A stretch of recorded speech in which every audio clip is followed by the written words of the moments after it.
what's up, everyone? This is SojuTalk, your weekly shot of K-pop. We're coming at you with a super spicy episode 321, and we're recording on March 24th, 2025. I'm Doug, and joining me today, we got Warren. Hey, what's up, everybody? And Anita's not here today. Hello. She has a family function, which is why she is not here. She will be back next week, though, so there is that. So it's just the two of us. It's as if we're bowling and we've taken the guardrails off. Jesus, take the wheel. You know, that kind of situation. Oh no. I actually have a lot of hot takes to say this week about like a lot of things in this. Like, there's some news topics this week that you could have hot takes for, and I've generated some. I've been cultivating them. I've been preparing some takes.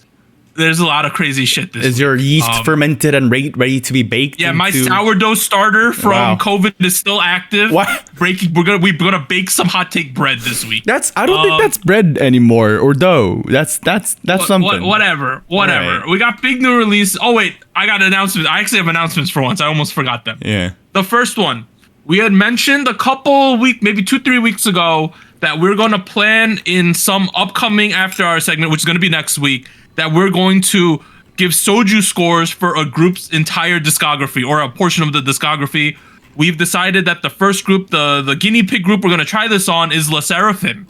So, after you listen to this episode, by the time you listen to this episode, on the SojuTalk Discord, there's going to be like a La Seraphim SojuScore channel that has all of their music videos and you could score all of the music videos.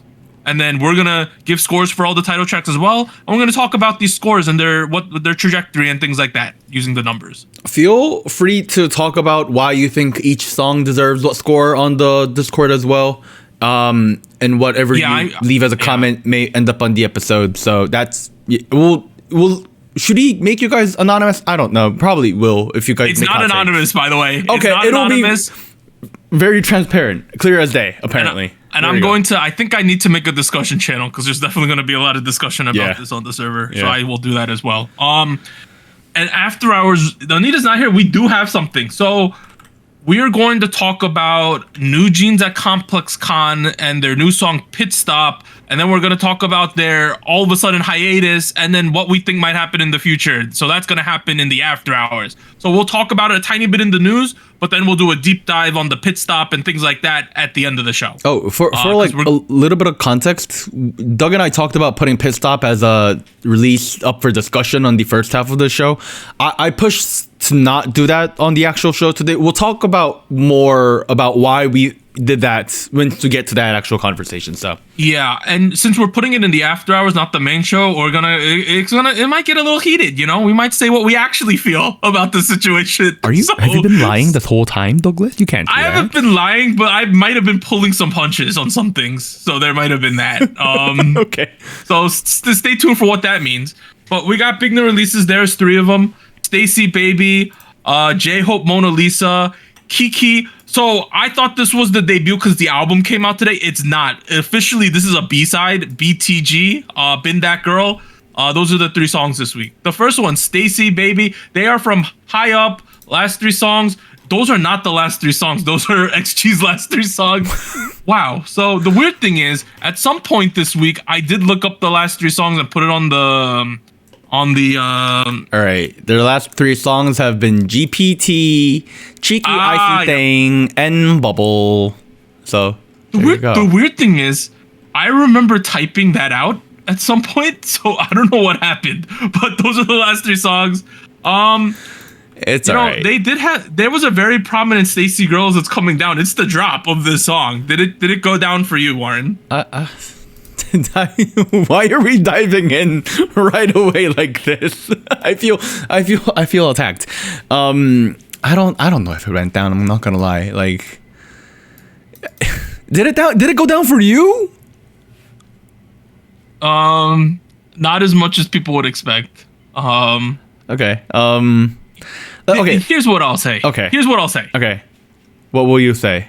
My overall hot take is I think Black Eyed Pilsum kind of doesn't know what to do with his own group.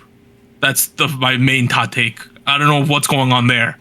But what I'll say is, as we've known with STAYC, and as represented in this song, there are sections and parts of the song which work very well, right? I think Jay rapping it kind of just works because she has a cool voice. I think Isa Pretty chorus works very well because it just sounds nice, right? But then there are other aspects of this song which, when you put it all together, you're like, was this like, I don't know how I feel about this, you know? Let's describe what's going on here a little bit. This, I feel like, is a complete pivot from where we were about a year and a half ago. Not that STAYC nowadays is not a group that comes back too often. They come back maybe like twice a year-ish. They've been pretty consistent about that, actually. Yeah. And maybe it's my bias. I don't know. The way I've seen STAYC is we had the first couple releases of their career, which was focused a lot more on the cutesy, lovely, the teenage concept, youthfulness a little bit. That eventually pivoted a little bit into a more of a quirky, a little quiche, you know, that sort of a concept for a while. And then around Cheeky Iced Tea thing, what seemed like a one-off deal, they made it clear to us that they want to be a little more bad. That's, you know, they wanted to be, we're not your good little kids anymore. And that's you know, I was like, that's diversification. I don't think that's bad. GPT rolled around. That felt like it was a bit of a callback to their earlier stuff. So I wasn't really sure what they're going for. And this track, this release drops, and I think the biggest message on the board we're getting is that this is not the STAYC we knew from ASAP, or this is not the STAYC we knew from Stereotype. This is a more mature, a little more provocative, a little more dangerous of a concept in a group, and it feels like they want to be taken a little more seriously in this brat-inspired kind of a concept. They're a little bratty. They're a little, you know, for the lack of a better term, they're a little more bitchy in a very good way. I'm not saying they're bad at it. On the other hand, the track itself, title track, BEBE, it's a cross between funk house, diva house, a little bit of deep house in there. So it's very housey, it's dancey. They're very confident. They have that badass imagery slapped all over that mood board. I don't know. Like, we still have the good moments, like you mentioned, from the members' vocals, and they're still very talented, and you know, people bring a lot of uniqueness to the song here. But I don't know if I'm completely sold. It's like weird decision making on the production side, I think, which is really hampers them. Okay. Let's put it this way. They saw Espa Whiplash last year, right? And they saw how crazy popular that song is. Yeah. And I'm not saying that this song sounds anything like Espa Whiplash, but they were going for that kind of like high class vibe that song invoked, right? And what you end up having is, so my main part that I did not like in this song, even though it's probably my favorite member at this point, the Sheehan chorus, like mumble sing rap thing. Yeah, that's right? Not working. That chorus did not work. Am I wrong? That was like, what the F are we doing here? Like, yeah, like I don't. Some people like it, I heard, but me, I was like, why are we mumbling? I don't know. It just caught me out of left field. Okay, I think in concept it works. Like, you got this very upbeat, piano heavy chorus in the background, and then you contrast that with this lazy vocal tone. And I think in some cases it would have worked out really well. Some cases it comes off as, I'm so confident, I don't really give a shit kind of a thing. But the rest of the track isn't that. And like, at the same time, I don't know if Sheehan does a really good job of putting on that mumble tone to begin with. Like, don't get me wrong, I think some mumbly, you know, like, oh, I'm lazy kind of a vocal tone works really well in certain situations. Like, I love Lil Cherry's music, which we'll get to more in this episode. New Jeans has done that in the past. It's you know, like Playboy Cardi, obviously. Like, don't get me wrong, it's definitely a creative style that people can go for. I don't know if Sheehan did a good job pulling it off. I don't know if it was a good choice. Like, it happened for sure, but like, I don't know, man. Like, felt like there was a lot of build up towards nothing. You know what I mean? Like it's like the meme. You like, you know, you open the thing. It's like, I hope you're hungry. For Xiun's rap vocal chorus, which like I don't know. I guess it could work. I wasn't sold. That's the thing. You know, the other thing of the song that I was like, it's the dated English usage in this song. Like, the way I'll describe it is, back in the day in K-pop, for some of the youngins, right? The people who haven't been here all that long, right? Yeah. Back in the day, you could put in like strange English grammar into songs and no one gave a crap, right? It was fine. Whatever. All songs had shitty English, right? But in 2025, the expectation is for the English to be like at least vetted a little bit, right? To be like decent. There's like certain parts of the English in this song which is just like for the I'll give two instances, right? The first one is after the first chorus, you have the part where Jay is just saying words: beauty, passion, dream, hypes, right? And hypes is weird in itself, but it's also the fact that as she says hypes, the word hypes appears on the screen, right? I'm like they should have put hypes on the screen with a red squiggly on the bottom of it, you know? Like straight up. It just doesn't work. Like it just felt like someone just started got their bag of what are some fancy English words we can use, and they just dumped them all out and made her a verse there. Future ego, brand new vibes, you know? Like I think the English is one thing. Like I'm a little less turned off with like grammatically incorrect English. I think that's kind of whatever. Like I grew up with shittily written English on T-shirts. That's my that's my growing up background. So I get that. Mm-hmm. But like I think content wise, okay, let's talk about the lyrics for a real quick second. It's talking about I do what I want. I'm a confident badass bitch called BEBE. That's whatever. Like, but like, first of all, I'm like, what is BEBE? Who is BEBE? Who is this person? Who is BEBE? Whatever. Like, you know what I mean? Like, there's no connection from that to the rest of I do what I want. I do what I want. That's the entire song. And where it gets to me a little bit is that rap section at the beginning and end of the song. You know, they kind of mirror each other, and then Jay's rap goes 하고 싶은 대로 해 cause I like that, which roughly translates to I do what I want cause I like that. And I'm like, do you hear what you're saying? I do what I want cause I like that. I do.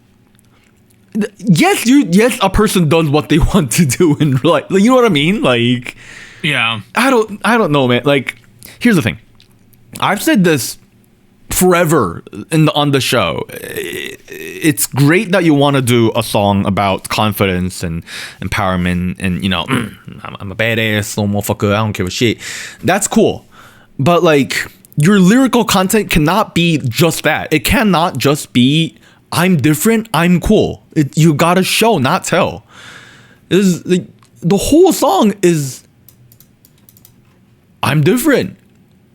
I do what I want to do, and sure, okay. There are a couple one-liners that I thought was cool. Dance around in my tight dress. I'm like, sure, that sounds kind of cool. You know what I mean? Like, I also feel like saying like looking like a maknae is too on the nose. To be completely honest with you, like I was like, and then she says like, got you feeling salty. I was like, okay.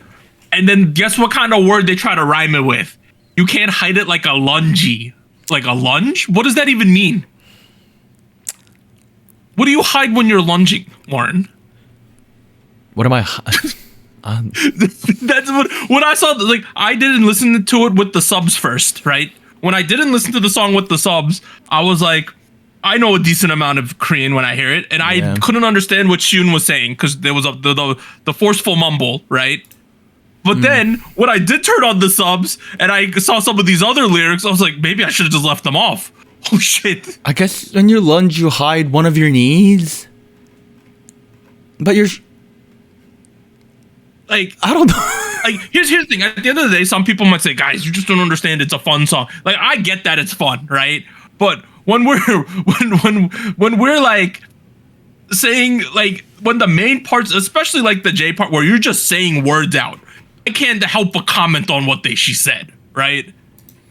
Like, she literally just says 8 words back to back, 8 English words back to back. I gotta comment on it. I can't overlook that. I mean, like, to go off of that a little bit, yeah, I guess you could look at it as like it's just a fun song, and I think that's a fine way to look at it. Don't get me wrong, but I also have always believed that a fun song can be also a good song. Like, those two are separate things, and like, I mean, if this is, you know, enjoyable, go ahead. Like, I'm not stopping your party. But my other thing is it had such a good pre-chorus, right? They built the energy correctly on this song, I thought, right? Okay, that's fair. We went Jay into the pre-chorus that started with Isa, and you know, Isa has a great voice quality, so we built that up. We went to Sumin, we went to Yoon, STAYC girls, it's going down, right? And I'm like, yes, it's going down finally. And then we go with the low energy mumble rap, and I just feel like, oh, we just wasted all of it, you know, all the tension we brought to the song. Now, I get that some people are gonna say, no, that part's like high fashion and chic and fun, right? But for me, it's just like, I wish we could have done something else there, changed it up. I think the concept is there. It's just the execution of it wasn't particularly my favorite. I think between you and me, we're kind of on the same page about how we feel about this track. Part of me almost wants to say, like, I think it's a good combination of the members themselves and a good combination of the producers behind this, that I think they have an idea of what they want to do. It just doesn't feel cohesive and focused in enough. There seems to be a general idea of, we want to make a fun song about partying and being confident and, you know, doing what I want to do. That's cool. I think that's a good direction to have. It's just, if I go back and look at what STAYC has been good at so far, and I go look at what Black Eyed Pilsung has been really good at so far, that's not really what they've been known for. Like, let's look at Black Eyed Pilsung's track, you know, discography for a minute. You know, like, they've done a lot of work with Sistar, Twice. You know, Beast is up there. Teen Top is here. And the only real track that I would probably maybe place in this kind of realm of aesthetic is like some of the Chungha stuff they did, like Gotta Go, for example. You know, maybe some of the really late A-Pink stuff too, when they got disco-y all of a sudden. Right. At the end. Percent Ungung, that thing too. That was nice. Yeah, I don't know. I'm not really sold. I get the need to diverge a little bit, because if I am the producers, I'm also thinking, okay, we should probably try something else, because, you know, we've been in the general, you know, we've been generally on this side of music for a very long time now. So, like, you know, at some point you've got to switch it up, and I don't disagree with that. But here's the thing: if we go on a numbers perspective with them, right? Yeah. Teddy Bear and Bubble were essentially top 10 songs when they dropped, right? Yeah. On Circle Chart, Teddy Bear peaked at 4. Bubble peaked at 11. That's doing fine, right? Okay. Cheeky Icy Thang, 118. GPT, 165. I feel like Black Eyed Pilsung is like, we got to get this shit back on track, all right? I feel like they feel the pressure. And what speaks the most volume to me, I remember this last year when I watched KCON on American TV, because they broadcasted one of the days, right? And everyone got to sing one song. And I remember thinking, holy shit, the last song was Cheeky Icy Thang. Are they really going to do the song? And they didn't. Shit. And I was like, that speaks volumes. I believe they did ASAP or Run to You instead. Okay. And no one else did any of their old songs. Everyone did the latest song. It was like just them. And I thought it spoke volumes. Oh, okay. I'm also, okay. You know, obviously we've had the sales deflation going on in the background of all, you know, the industry. I'm looking at the numbers here. Teen Fresh, which was the album that had Bubble, sold 350,000. Teddy Bear sold 340,000. A little bit of a drop. That's fine. And then Metamorphic, which was the first full-length album, including KiiiKiii Sting, sold 90,000. Yeah. GPT did not have an official album release. Like, that was a digital single, so that doesn't count. Okay, I'm looking at sales for this project. We're at 12,000. So 120,000. So again, we're seeing a bit of an uptick. That's obviously a good thing. But it's not great. You know what I mean? I don't know. Like, I don't know what solution to really get at here. Because, like, okay, the way I see this, like, when we complain like this for, like, you know, more than 10 minutes on the podcast, I try to think about, okay, how can he just move on from complaining and, you know, talk about suggestion alternative what they could do. And I don't think I could have an idea. Like, I understand their producers are in-house. This is Black Eyed Pilsen doing everything in-house. And this is essentially like they only gave, so last year Black Eyed Pilsen only gave ITZY Cake, and every other song that was released by them was a STAYC song. So they're essentially only working with STAYC right now. Which, like, I think that's a good thing. Like, you are reducing the amount of expenditure, and, you know, like, that's good. Amazing. But then you got to find the, you know, Venn diagram circle of diversifying the concept, what STAYC is good at, and what Black Eyed Pilsen is good at.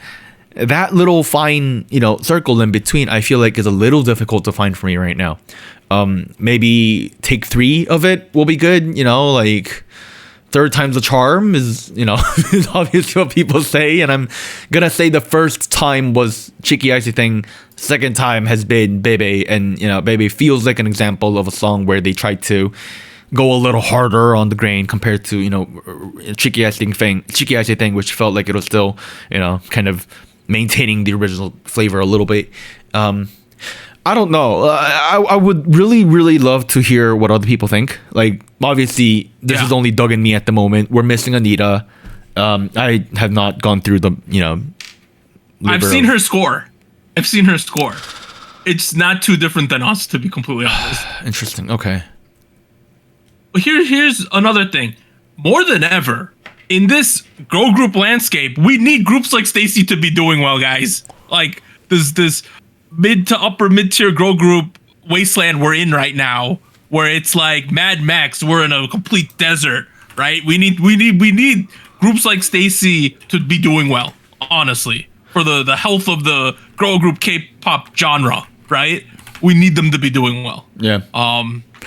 I would personally love, like, okay, I don't know the score that the community gave out yet, but I'm sure people gave it high scores. If you know, I'm sure some people gave it high scores. It's decent. It's decent. I would love to hear what, if you guys want more of this, or if you see this as another example of, you know, them trying new things. Do you want more of, you know, serve diva house kind of music, or do you want, I don't know, do you want to try other things as well? Like, what do you think? I don't know. I feel like STAYC, we have a lot. This conversation could go on forever, personally, but I don't know. Yeah, it's pretty symptomatic of a lot of girl groups that are in a somewhat similar situation as them, I think. But you know who's the real flag bearer for the wasteland right now? The people who are the flag bearers? It's Kiss of Life. Where are they? We need them to come back, guys. Where's Kiss of Life to save us? You know, like, straight up, right? They're the shining example of a non-Big Four girl group who did very well in 2024. Well, right? Kiss of Life, I'm, like, very concerned about. Well, also, Kiss of Life, you remember that their creative director left. Right? That's exactly why I'm concerned. Yeah, and she was cooking too. Yeah, she was cooking. Yeah, I'm like, I don't know, like, what's Kiss of Life gonna look like without that lady? We'll have to find out. Let's move on. Okay, let's pivot. We got our boy J-Hope. He's done with his dinner date with Benny Blanco. If you've seen I Live Alone, they had a dinner date. Oh, it was something.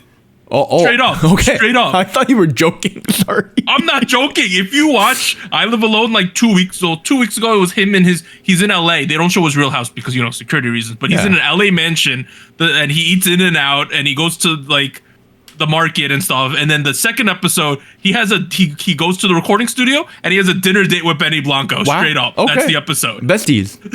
Yeah, so look that up. But he is here. He is from Big Hit. We had that Sweet Dreams song with Miguel, and then before the military, we had On the Street. I remember that one, and I don't remember when Neuron was, but that was another one of them. I'll say right off the top, I prefer this way more than Sweet Dreams. Okay, that's fair. You could say what you want about this song. I see some of the comments people say very short, not too exciting. But at the end of the day, at least this feels like this is a J-Hope track to me, right? Like the essence of him is in this track. You feel like this represents J-Hope a lot better than the previous stuff. Yeah, because I feel like that track he did with Miguel, I thought it sounded nice, but I felt like I didn't feel enough J-Hope off of that. And I thought that the cinematography of this music video really helped my enjoyment of this song as well, because I thought the music video was really cool. Oh, you thought it was essentially they held a lot of these dance sequences for like 40. The first dance sequence, they hold the shot for like 40-50 seconds. That is something you like. Lots of good dance choreo in the it seems like they rented out an art gallery, emptied the room out, and just let him do his thing. That's what it feels like. Unless this could all just be a green screen too, to be completely honest. So I have no clue, but I really like this music video. Okay. That is something that I found very boring about the video, to be completely honest with you, because I was like, you're just gonna keep dancing for 2-something minutes. Like, give me more, man. Like, I don't know, like, burn the museum down or some shit. I don't know, like I don't know, like, illegally break in so you can see the Mona Lisa or some. I don't know. Like, I was like, I don't know. Nothing wrong with choreo heavy videos. It's just not my thing. I'm not gonna deduct points for it or anything. It's just, I'm just saying what it is. Yeah. It might have been better if like he was running through the gallery and he had different scenes in each of the rooms. It would have been cooler. Ooh. I would have, like, let's say he dances with a girl on the second room, and the whole, instead of all white, it's all red or something, right? Or that would have been kind of cool. Like, yeah, and then he turns a corner to another liminal space. And we got a different theme going on, right? That could have been kind of cool. Like it's like the Met, where like you have a room for modern art and a room for like contemporary art and a room for like, I don't know, instruments from the 1700s, that kind of shit. That might have been cooler. I think it would have been more palatable for like you, Warren. I don't know. I'm not saying what I got is terrible. I'm just saying it's like there's a lot of dancing. Nothing wrong with dancing, but it's I don't know. Let's talk about the sound aspect of it too, right? Because like. It's, for all intents and purposes, it's a hip-hop, pop rap kind of track.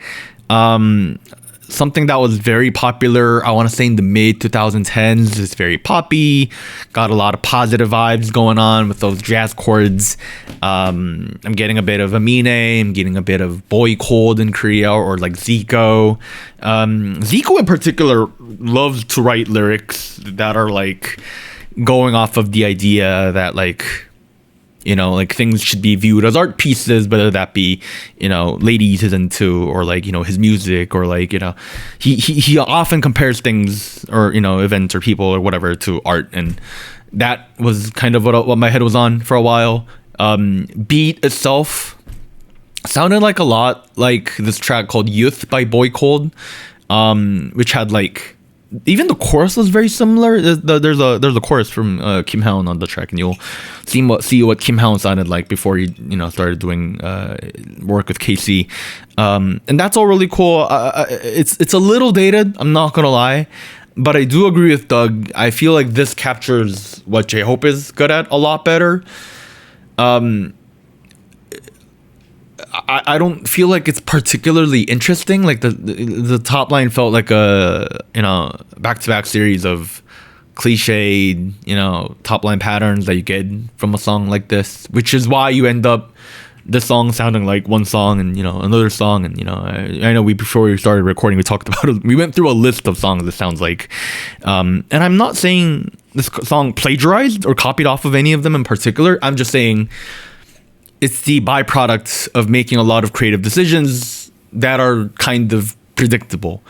Like for example, you do the first chorus run at the beginning of the song, you do a verse run, you get to the second run of the chorus, and then the second chorus run ends with the whoa whoa whoa whoa whoas, and like that's cool, kind of predictable, not particularly a bad thing. It's just I don't know if it's it's just that very interesting, So like if you're looking for something a little uplifting, I think J-Hope captures that really well. Like within BTS, particularly the rap line.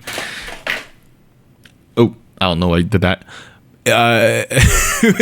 Within BTS, but particularly within the rap line of August D, RM, and J-Hope, I think J-Hope sounds a lot better in this sound spectrum compared to the other two. So I'm frankly enjoying this a lot more than the stuff he's done with like Hope in the Box, or even like pretty recently with all the stuff he's done after with the collabs with J. Cole and like On the Street and Hope on the Street, for example. This, I don't know, it feels like he's comfortably in his range here, and I don't really hate that. Let me pivot off of that. I think him being within his range might be one of the negatives of this song. Okay. And I'll explain why. Okay. Elaborate. One of the songs that could be considered somewhat similar to this is Bruno Mars' That's What I Like, right? Which also has an extremely choreography. It's literally just him in front of a green screen, a gray screen, and he dances, right? The difference between J-Hope Mona Lisa and Bruno Mars' That's What I Like is that for Bruno Mars' That's What I Like, the most memorable thing is that you remember how crazy he sang the vocals, how much he added to the beat, right? Where it feels like with J-Hope Mona Lisa, the beat kind of just dictates the whole song. Whereas with Bruno Mars, it feels like his voice is dictating the song. Do you get what I'm saying there, right? That's what I think is the main difference between those two tracks. Let me reword that a little bit, and you tell me if I'm putting words in your mouth or if this is what you mean. It sounds like to me, it sounds like you're saying that J-Hope is not very memorable in this track. I'm not saying he's not memorable, but the highlight is not like his rapping, or you know what I mean? Okay. Whereas in Bruno Mars, the highlight was his vocals, right? Of that song for sure. And I would say here's my remedy to this. I thought of a remedy potentially. Okay, too. All right. Here's my take about this J-Hope last couple songs. This one and the last one. I get the decision as to why the whole song is in English, but I don't agree with it. Because I know I looked at the song credits for this one. He's on the lyric / composition. They just have a bunch of names in the same column, which right? is what Hype does. They combine which those is what credits. Hype does. Yeah. But from watching J-Hope on some variety, his English ain't the best in the world, right? Like I watched the video of him going to In-N-Out trying to order a double with a shake and some fries, right? It was not the smoothest experience in the world, right? Let's just put it that way. I feel that we could have got something way more personal, way more what he actually wants to say if it's in Korean.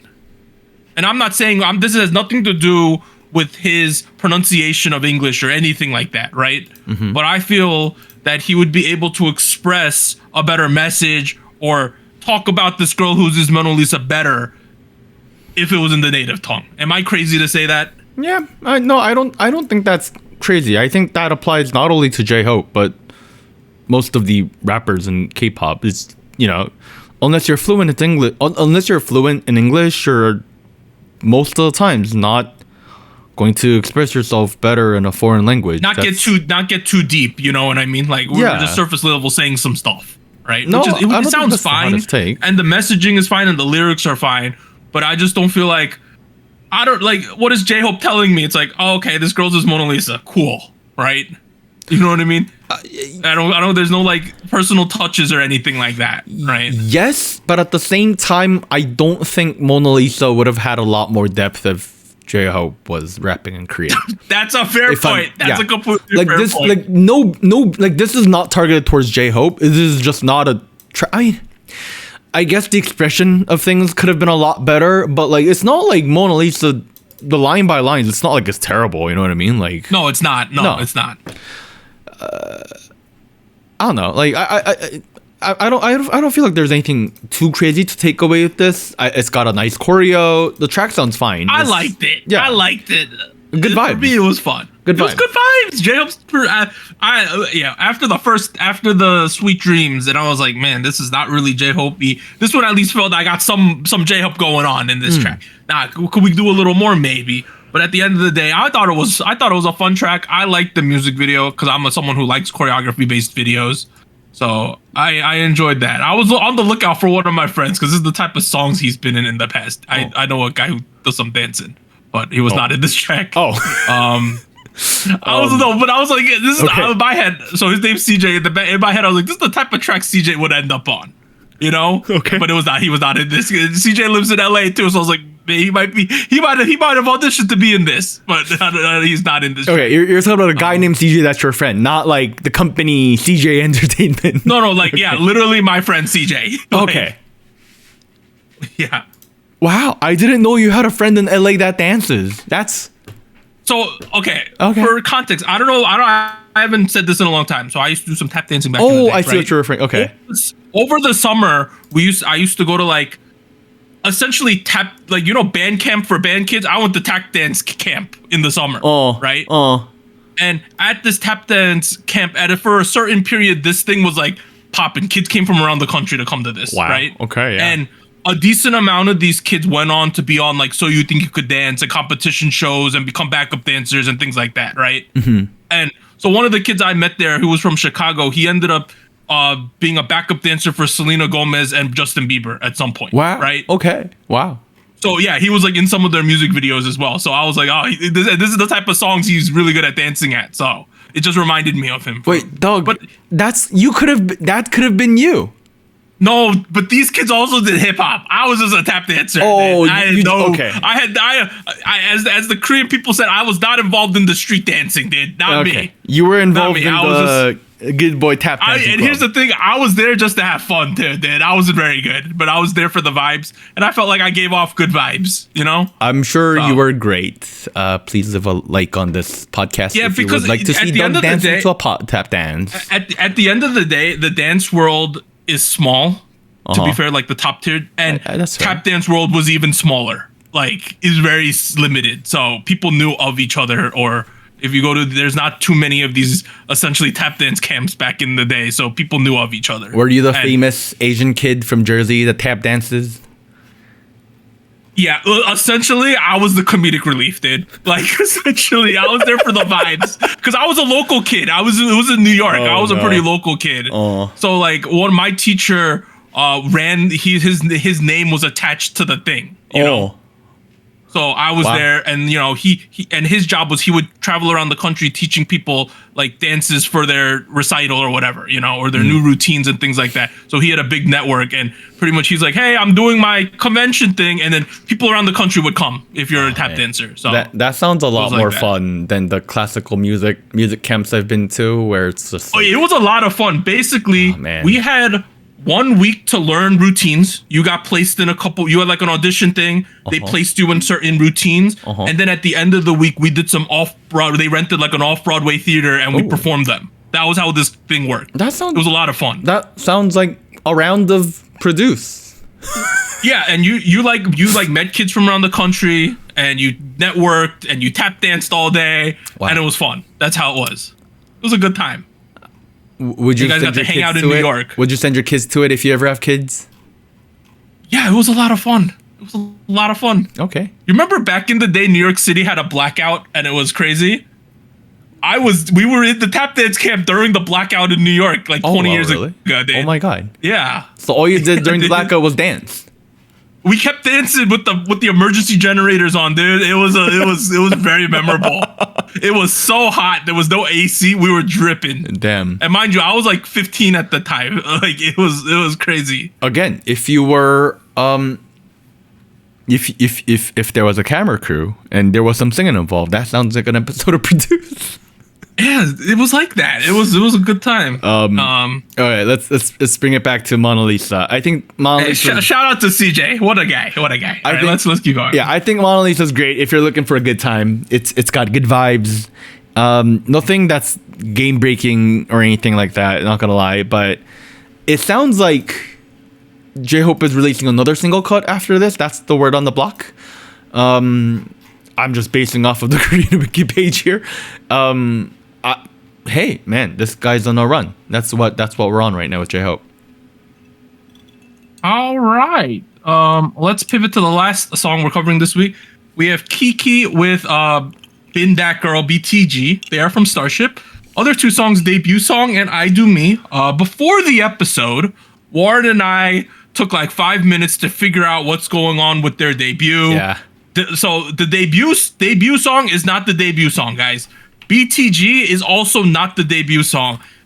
They've said that I Do Me, the first song, the Church Horse Girl song, is the debut song of this group. The title track, the actual debut, which is weird because they released it like a month ago. It's simultaneously two things. It's the title track, but also the pre-release. Does that make sense? Yeah, it's interesting decision. I mean, I guess I've never thought of doing that, but like, I guess why not? It's a little confusing. Don't get me wrong. Not something I would have done. Like it's clearly confused everybody involved here because like I thought it's the title track, you thought it's the title track, our audience thought it's the title track. But then you have another song called debut song in here, so how do you know what I mean? Like, it's just been like here's the thing. We've been talking about the whole debut era that they're in with the interesting marketing, the website, the social media accounts, and how it's been this giant collaborative effort to produce what this group is doing, which is kind of out there. It's kind of an ambitious thing. But if you cook it too much, it's confusing. And I think they might have gone a little bit far in terms of the ordering and why we're having the title track as the first track. You know, I thought that was not communicated. It might have been communicated well in Korea, but on a Western side, it was not communicated well. I don't think it was well communicated in Korea either. It's just I Do Me got a lot of focus, a lot of attention from the media. So I imagined it might end up being the case where pre-releases end up being more popular than the actual track. Like I know I've had that situation at one point, which is like not the worst situation to be in. It's just I don't know. It's a little confusing, but like in hindsight, I don't think it's the worst strategy ever because like you end up with this situation of, you know, they release a song and it's like, oh, it's you know, you might check it out and you go, oh, I don't hate it. It's pretty good. I want more of this. And then later on, a month later, they go, okay, you liked what you got. Here's an album with a couple more of what you got. Now, does this sound anything like I Do Me? No, it sounds a lot closer to the debut song than I Do Me. But I mean, it is what it is. They came and they were like, we're not gonna do that church girl thing anymore. We're now farm girls. No, they're not. They're like, they're on the block squatting in front of a car rapping, dude. Like, what are we doing, dude? Did you like it though? I loved it. It was great. Okay. Tell me why. I don't think it's over. Okay. I don't know. This is greenhouse trap music. I don't know what to call it. They're like shining green lasers into one girl's mouth. That's dangerous, dude. We could blind this girl before her debut. Straight up. Nah, you gotta show off that grill. Not even grill. She had braces, dude. Think about that. Okay. Straight up braces. Okay. I Do Me is clearly something that took themselves seriously. It was something that was, you know, look at us. We're just like you guys. And then between debut song and BTG, it became very clear to me that this group is not only saying we're like you guys, they're saying we're fucking silly just like you guys. That's kind of aesthetic I'm seeing here. They're not serious is kind of the vibe. And just like debut song, it's kind of come down to the music too. You know, the song itself is a cross between hip hop, trap, Jersey, a little bit of drum and bass, and like a bit of drill here too. Beat sounds fucking fantastic. I think all the change-ups work really well. Obviously, the combined composition of trap drill, Jersey, and drum and bass is obviously something we've explored in K-pop ever since New Jeans dropped ETA. Or sorry, Ditto. That has obviously been something we have been doing for a while, but this package just sounds really good. The rap, for what it's worth, sounds good for once. For some reason, I don't know. I'm sold on the flow. Like that flow is really good, especially both with the first verse and the second verse. Like Ju sounds great. That girl with short hair, she's cooking. The lyrics are fucking terrible. But okay, but the lyrics are terrible. But hear me out. If you're going for a song like this, the lyrics shouldn't be good. Yeah, KiiiKiii winning, bet I'm Liddy. Yeah. Yeah, like this is not the type of track where you should be serious with your lyrics. This is, if I'm correct with my, okay, I'm looking at the credits here. BTG main lyricist is Lil Cherry, Young, and Karis. I don't know who Young and Karis are. See, the more we look at the KiiiKiii, the more it all makes sense. Does it not? Every time we dig deep, it makes complete sense every time. They're calling the right people to do the shit, honestly, right? If you don't know who Lil Cherry is, just say the word out, Lil Cherry. Do you think Lil Cherry out here is gonna write serious lyrics?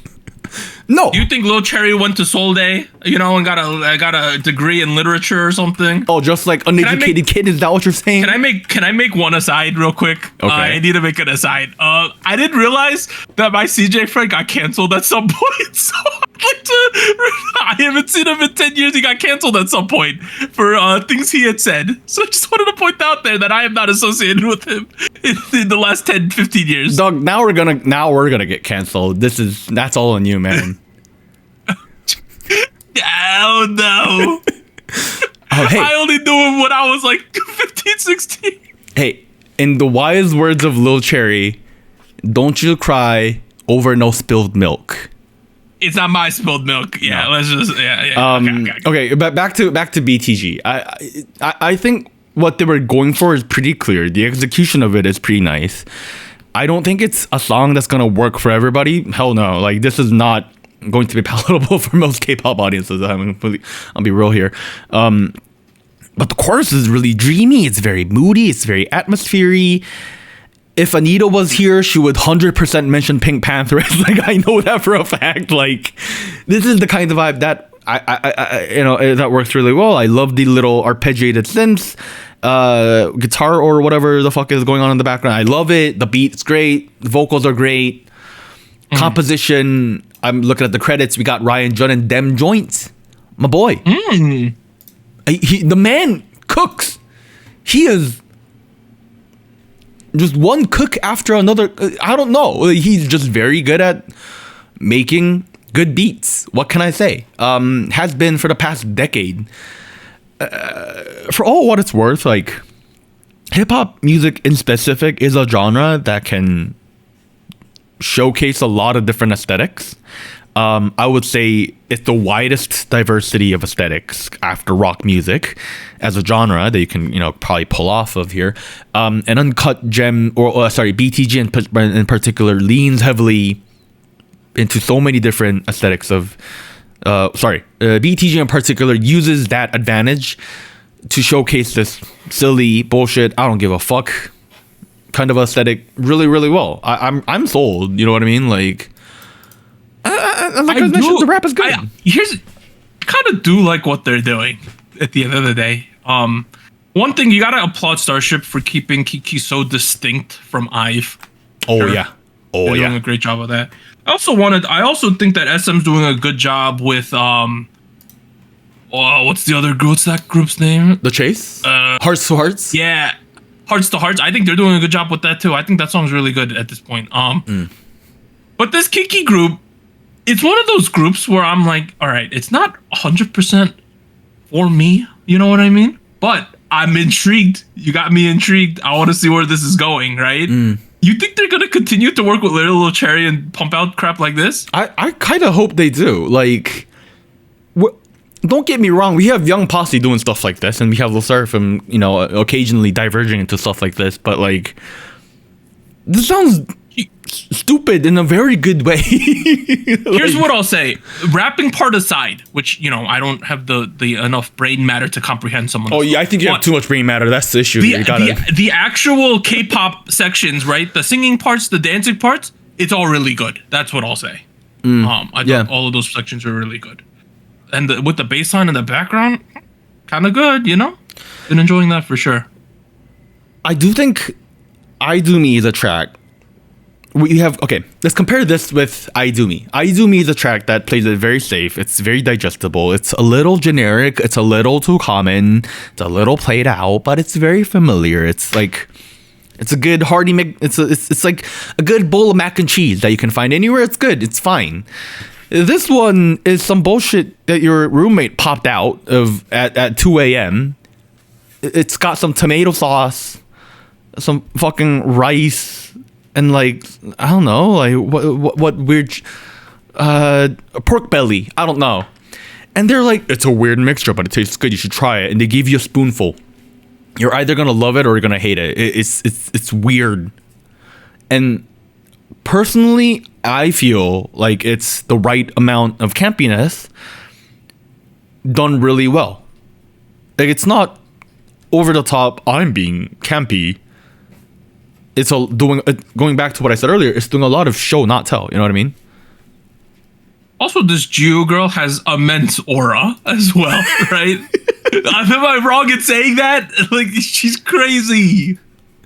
She's been getting a lot of attention in a good way. It makes sense. Yeah. I mean, they got the rest of the girls with long hair. You got one girl with the short hair, and you put in the middle. It's like, okay, I get what's going on here. So I do this thing where I try to talk about these groups with people in my IRL circles and see what they think. Everyone talks about the short hair girl. They're like, who's the short hair girl? She's really good.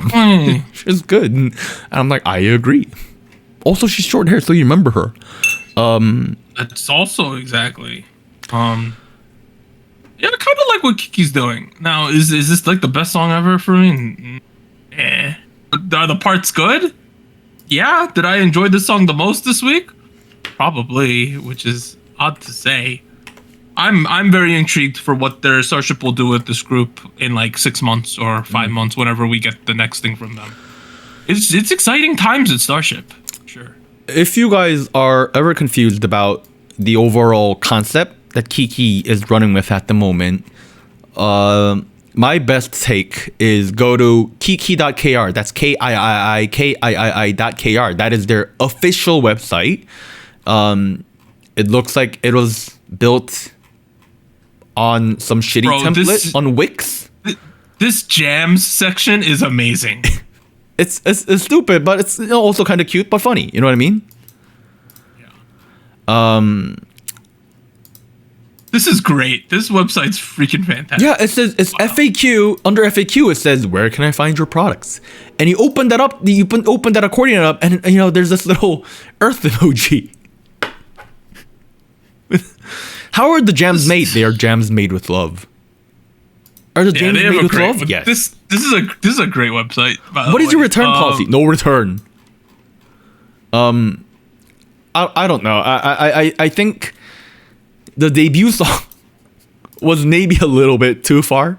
I think that they turned off some people to be like, I'm not gonna say people are biased against KiiiKiii. People are like, that's that group that released that song seriously. You know what I mean? I think that's what people are thinking. Because I Do Me was fine. It's a normal song. But then debut song, I think they might have gotten a little too smart there, not just releasing it like as a fun thing. It kind of felt like they were releasing it as a serious thing, and it's not, I think people didn't palate that too well.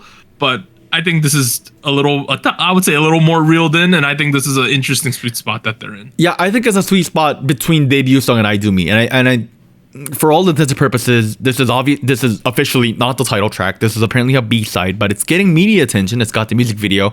My guess would be they're going to start doing these on the music shows now that they've done I Do Me for about a month or so now. I don't know.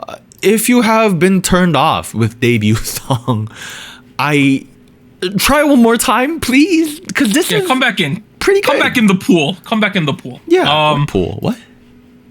I don't know. the cesspool of this group. Other big new releases include Candy Shop with Tiptoe. Mark released 82 Pressin featuring Haechan. Ailey released Illusion. I think she's getting married soon or just got married. Shout out to Ailey. Tempest released Destiny, which is a pre-release. New Beat had a debut with Flip the Coin. NCT's 10 released Stunner. Extraordinary Heroes, Beautiful Life. And then Stray Kids, Bangchan, and Hyunjin, they're on one of those like mixtape eras. They released Escape. Nice. All right, SojuScore. We're going to rate the songs. Songs over 7.3, enter the Hall of Spice. Last week, episode 318. People were not happy that XG's Is This Love got a 7.25 and did not make the Hall of Spice, by the way. Damn. Say My Name, Shalala got a 6.16. La Seraphim Hot got a 6.25. NMix Know About Me got a 7.61 and entered the Hall of Spice. The three songs we're going to talk about this week are STAYC BEBE, J-Hope Mona Lisa, and KiiiKiii BTG. Let me get that stream thing going. All right. STAYC with BEBE. This is not gonna be a great score, guys.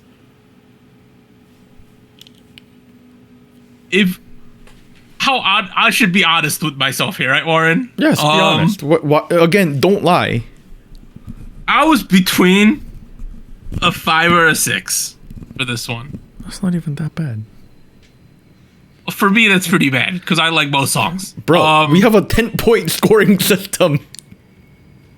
5 is slab down the middle. It's a 5. It's a 5. It's an average song. Okay, it's an average song. That's pretty good, dog. What did Anita say? Anita gave me her scores this week. I asked her. I hounded her for these scores. Okay. A 6.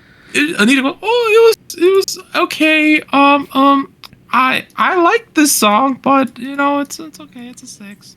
That's what Anita would have said. I'm the only one out here using the full range. I got a 4. This is a 4. Yeah. 4. So just like Nation and Gochu Gang also voted, they gave STAYC's BEBE a 6.36. Wow, that's higher than I thought it would be. I'm not gonna lie. As a result, though, it's receiving a 5.34. Oh my god. Okay. Yeah. That sounds like it's good to me. It's an average song. Let's move to the next song. We got J-Hope with Mona Lisa. I enjoyed this one. I thought this was enjoyable. I gave this one a 6. Anita also gave this one a 6. Warren also gave it a 6. And the SojuTalk Nation and Gochu Gang gave this one a 5.39. Yo, like this more than STAYC? Oh man, sorry, less than STAYC. That's what I meant. And as a result, it gets a 5.89. Yeah. Okay. Finally, we got KiiiKiii with BTG. This is the most divisive song of the week. You give your score, man. It's a 6 or a 7. These are good numbers. I don't know why you're saying. It's a 6. It's a 6. Okay. Anita gave out the scores of the devil. She gave out all 6s this week. Bro. 6 She's on something this week. Satan worshiper over here. Is this a 7 from you, Warren? Is it a 7? Nah, I think that's a little low. I gave it an 8. Oh my god. This is good. Like, there's nothing to complain about. The rap is good. The vocals are good. It's catchy. The rap is good. Like, it's like the beats fucking You might fantastic. have given it an 8, but the SojuTalk Nation and Gochu Gang gave it a 5.89. A 5.80. Bro. They were not a fan of this one either. Man. Look at these. It's kind of low this week. We've been having a good run, not this week. And as a result, KiiiKii's with BTG receives a 6.45. My Honestly, 8 is hard carrying this track. It's hard carrying. I thought the songs were okay, but I did not think this was like last week where I thought we had a lot of good songs. That's fair. I mean, these songs are okay. I would definitely go check out all these tracks. I think there's a good audience for all of them. And then finally, we're at show winners. Warren, you're gonna have to read them. No, I can read them. Yeah, okay. I was gonna drink coffee. Okay, show winners. G Dragon over here. Oh my god, Kwon Ji-young Oppa winning again with his 9th win of Too Bad on Inkigayo. It also got a perfect all kills. That's crazy. No, not perfect. It did get perfect all kills. I meant to write Triple Crown was what I was looking for. Inkigayo Triple Crown. Yeah, he got a Triple Crown. So good on him. his YG Hubei, Jenny, got her first win like Jenny on M Countdown. Only one win for like Jenny so far. But she's got competition. No worries. Le Seraphim got one win with Hot on Music Bank. That leaves us with a track we did not cover. Yellow by Treasure, they won once on show Music Core. So hey, everyone got different wins on different shows. Yeah, we only had 4 shows this week. I think one of the shows didn't happen because the Korean soccer game, but I could be wrong. No, I think you're right. We had the A match. Yeah, and Korea did not qualify, but Japan did, and people are not happy about that right now. I know that. We're not going to talk about that. People are not happy. Like, War's not happy about that. In terms of Inkigayo Triple Crowns, there's only 3 Triple Crowns. G-Dragon has 2 of them. Home Sweet Home and Too Bad, G-Dragon, and then Rebel Heart from IVE. Those are the only 3 Triple Crowns of the year so far. Wow. All right, that ends part 1. SojuTalk episode 321. We'll be back with a giant. We have a New Jeans news section, but it should definitely not be as long as last time, guys. 3, 2, 1.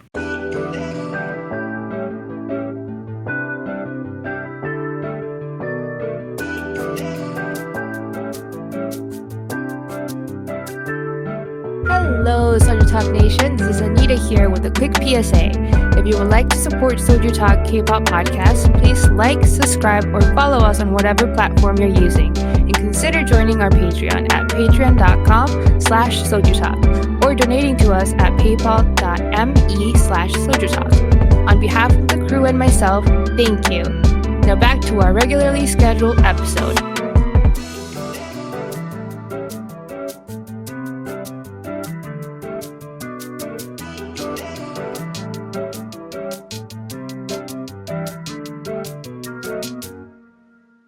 All right, we are back at it. Part 2, SojuTalk episode 321. We're going to talk about the news and events for the past week. There's a lot of crazy shit, guys. I mentioned at the top of the show, a lot of it is New Jeans centric. We have Chinese billionaire daughters doxing people. We have, that was also crazy. We have Kakao getting fined. We got that. We got a bunch of shit that I don't think a lot of you have heard all of this. But this New Jeans NJZ section, we're going to go in time order as to what happened. A lot of stuff, but we'll try to get through it. First thing, at the beginning of this past week, NJZ, when they were still known as NJZ, completed the trademark registration for the group's new name. So essentially, Minji, Danielle, Heian, Hedin, and Hani applied for a trademark for NJZ in 10 categories, logo, advertising, merchandise, on February 6th through their legal representation. So they, at this point, had completely planned to do NJZ as their own thing, ran in-house, right? That's what this is saying to me. Wow. So that's the first thing that happened. Let's keep going. Next thing. Former Adore Minijin partially won a lawsuit, a defamation lawsuit. And people were like, is this a huge deal? Like, she won a defamation lawsuit. But when you looked into it, a Seoul court ordered 4 individuals, so netizens who type a lot online, to pay her between $37 and $74 for personal attacks that harmed her reputation. However, the insults from 4 others were deemed as mild. So some keyboard warriors got fined for saying some shit about Minijin. That's Isn't that crazy? Okay. I mean, I hope the. But the initial headlines was that she won a defamation suit and was like, "Oh shit, that sounds big, right?" And it turns out it wasn't that big of a deal. That's not really. It's kind of silly. But now let's get into the big thing. Or here we are. So the base headline. The court has granted Adore's request for a preliminary injunction against NJZ members to preserve the status of the agency and to prohibit NJZ from signing advertising contracts without them. So, in the most basic of terms, Adore won the injunction against New Jeans, which means that as it stands, the contract is still valid and NJZ cannot sign advertising contracts independently. That's where we are. And the way this is being treated, so we have the injunction, we have the actual lawsuit that is happening in the background. Injunctions are happening a little earlier, they happen a little quicker, so that these companies and, NJZ or New Jeans in particular, they have something to go off of while that lawsuit is happening in the background for many years. While it's up in the air. Right, yeah, right. While it's up in the air. Right. So this is all to do with that lawsuit we talked about 2 weeks ago, the big one with the footage, and we talked about all these things. So now number one, shout out to this Reddit user, the Tari. They were using a combination of AI plus Google Translate and other resources to translate a lot of these Korean articles from like Naver and other reputable sources. So I'm gonna go through some of these articles. And I have highlighted sections. So this first one I call the base ruling. What was the ruling? Which we kind of went over, but let's go through it thoroughly. Essentially, the Seoul Central District Court granted Adore's request for a provisional injunction against all 5 New Jeans members titled, quote, the preservation of agency status and prohibition of unauthorized advertising contracts. That makes sense. We explained what that is. Everyone gets that, right? The court upheld Adore's status as the agency for New Jeans based on the exclusive contract signed with the 5 members on April 21st, 2022. The injunction will remain in effect until the first ruling is issued in Adore's lawsuit seeking confirmation of the validity of the exclusive contract. The big lawsuit that's going to happen. Right. The court ordered the 5 New Jeans members to, quote, refrain from engaging in entertainment activities either independent or via third parties without Adore's prior approval or consent. It also ruled that the members must bear the litigation costs of this injunction lawsuit. In addition to preserving Adore's agency status, the quote deemed any advertising contracts signed by New Jeans without Adore's involvement unlawful. As a result of the injunction, New Jeans is now restricted from pursuing not only music activities, but also advertising deals without Adore's mediation. That all makes sense, okay. Right?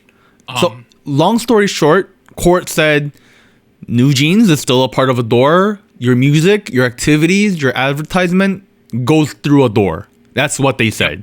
Okay.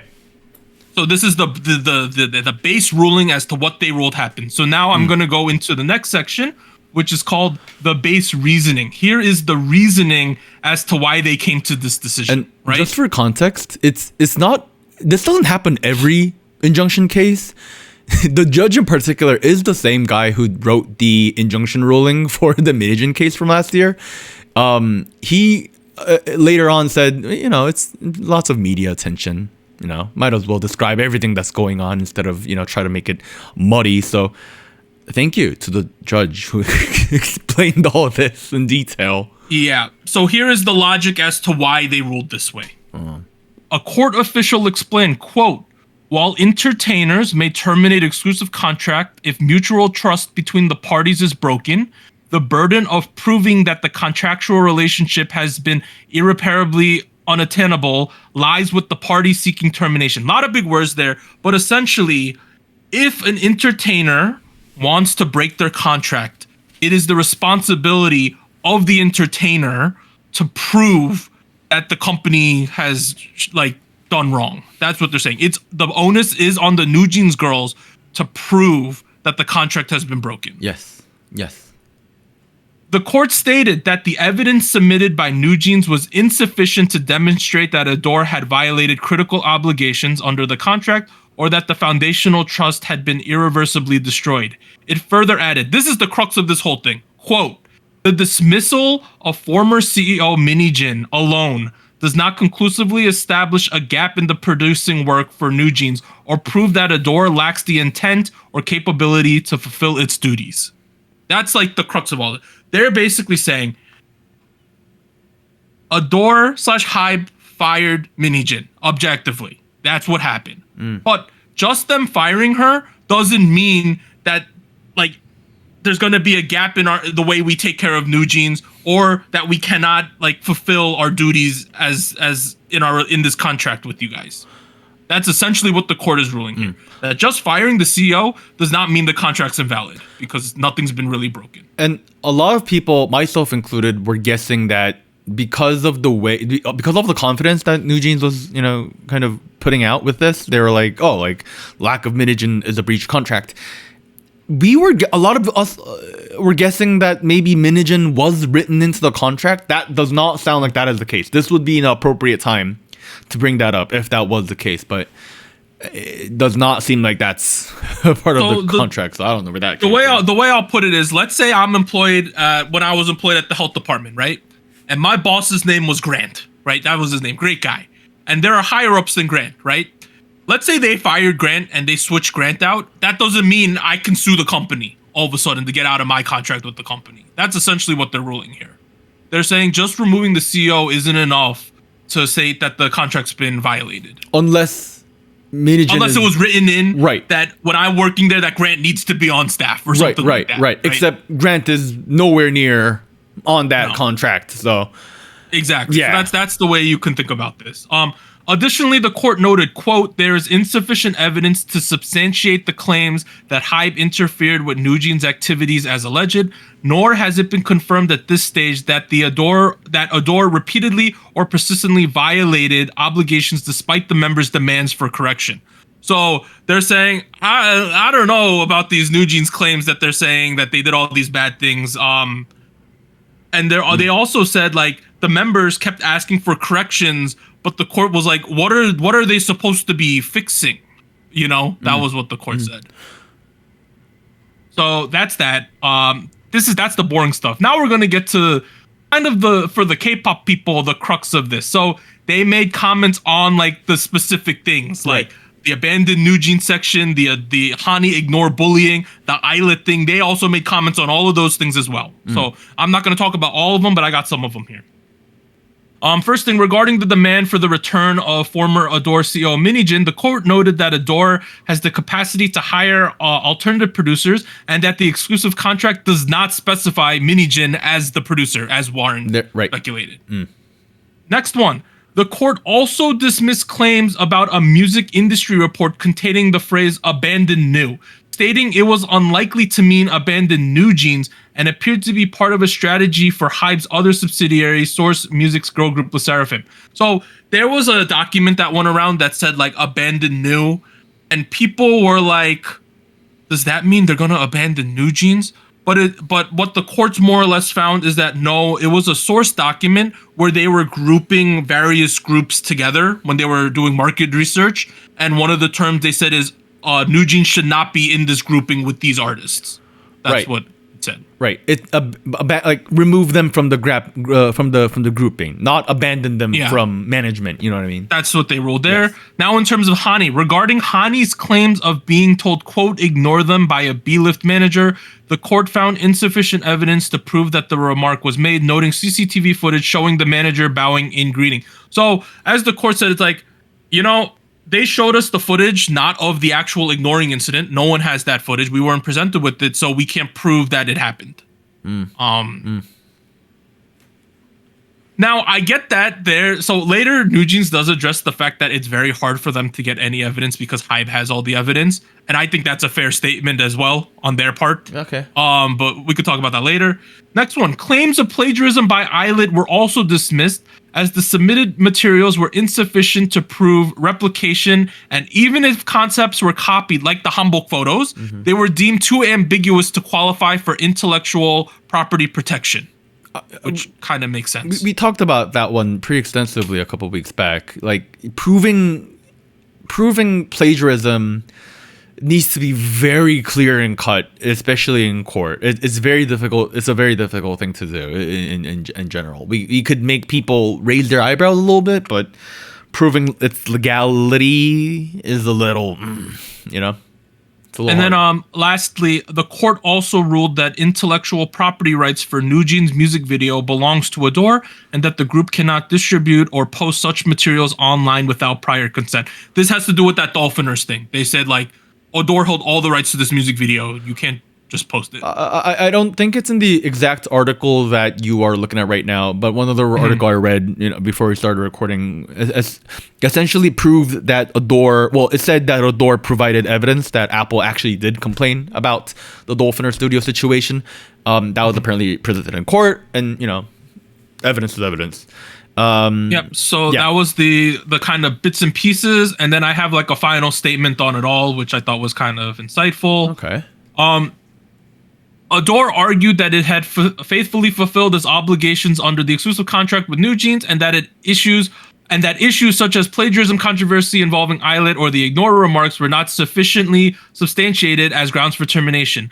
The court noted, quote, the creditor, so Adore, has largely fulfilled important obligations under the exclusive contract, such as settlement duties for New Jeans. Even if there were some shortcomings, so they admit that, Adore's not perfect in this, right? Right. There is no evidence that Adore has failed to make corrections despite New Jeans' request, or that the breaches were repeated or prolonged to the extent that the trust relationship was irreparably damaged. So they said Adore might have been a little shitty, but it's not like they were repeatedly shitty, nor did they keep whatever they did that was shitty there for a long time.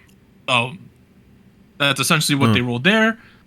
And then furthermore, the court emphasized that Adore took on a very high risk of failure by providing extensive support and effort to New Jeans, who were unknown trainees at the time, over a long period, and even invested large sum of monies. The $20 million that supposedly they invest. And added, quote, if New Jeans, who have gained public popularity, unilaterally withdraw from the exclusive contract relationship just over 2 years after signing, then Adore would suffer significant losses. Okay.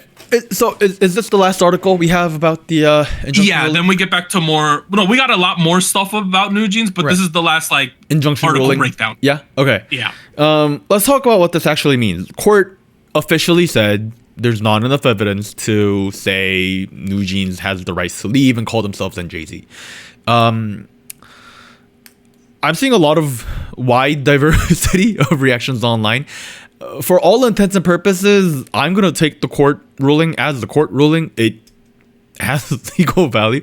I'm seeing people who are like, fuck the court. New Jeans should do what they want to do. And for all intents and purposes, I'm sure we'll get to this in a minute, but New Jeans, even themselves, NJZ, they came out and said, we are let down with the court ruling decision. Yep, I got that statement. Yep, I'll get to it. It's a fucking legal decision from the court. A large crux. Okay, as someone who does this fucking podcast, and as someone who enjoys New Jeans' music, and and all this, I got a lot of things to balance here. For all intents and purposes, I've been trying to be very neutral about this entire situation. Weigh in both sides as much as I can. And if you go back to all the previous episodes, I have been giving the, liners that say, maybe there's evidence that we don't know about, maybe there's this written into the contract, there's got to be a reason that these members are so confident about all of the claims they're making. There's a reason that this huge legal firm is working with these kids.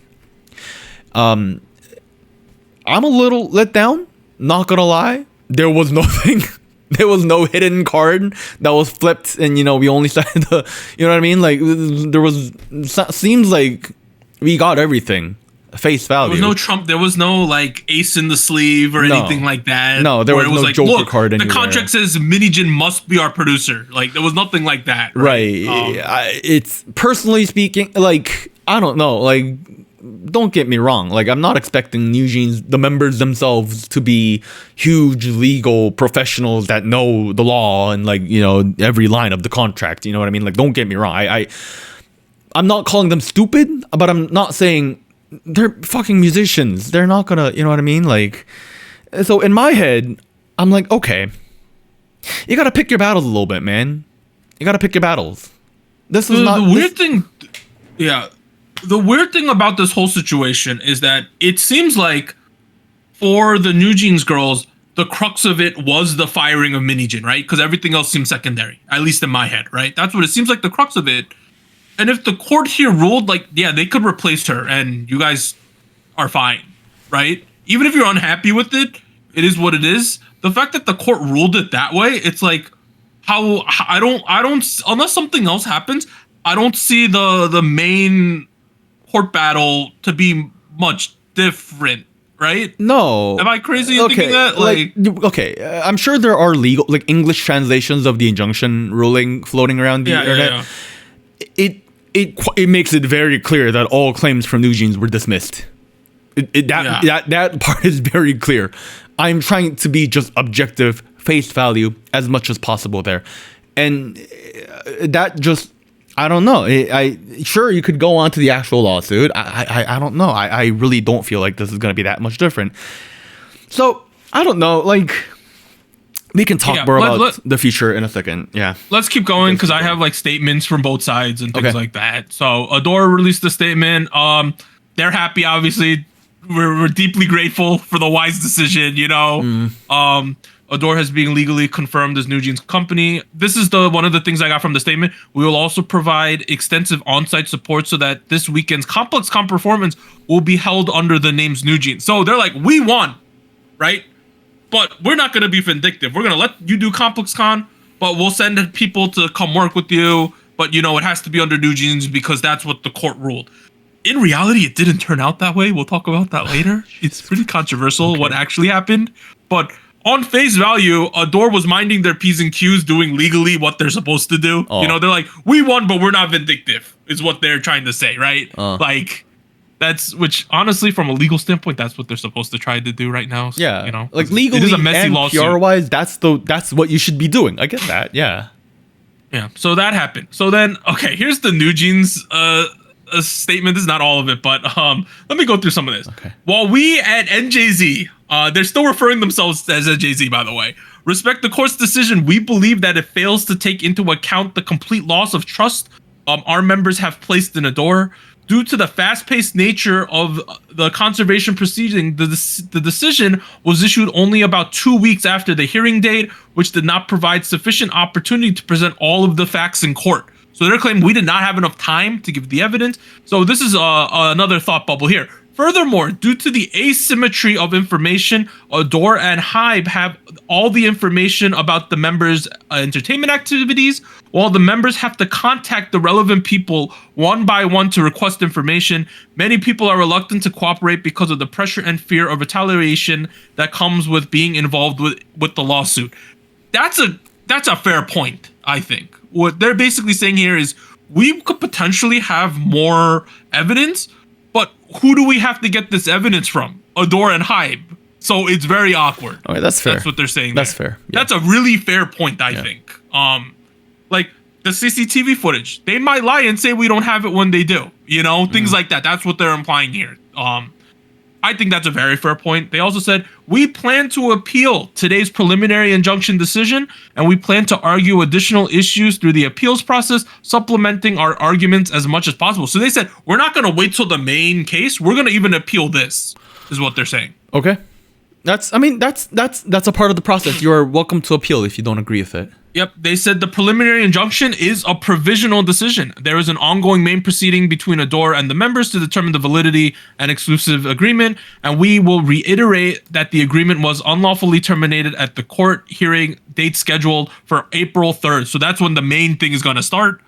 Unlike the preliminary injunction proceeding, the main proceeding allows for greater freedom to utilize the civil procedure system to obtain the necessary evidence so that we expect that the evidence supporting the members' claims will be greatly strengthened. So they said in the main thing where we have more rights to get more evidence, we're going to present a better case, is what at least they're saying here.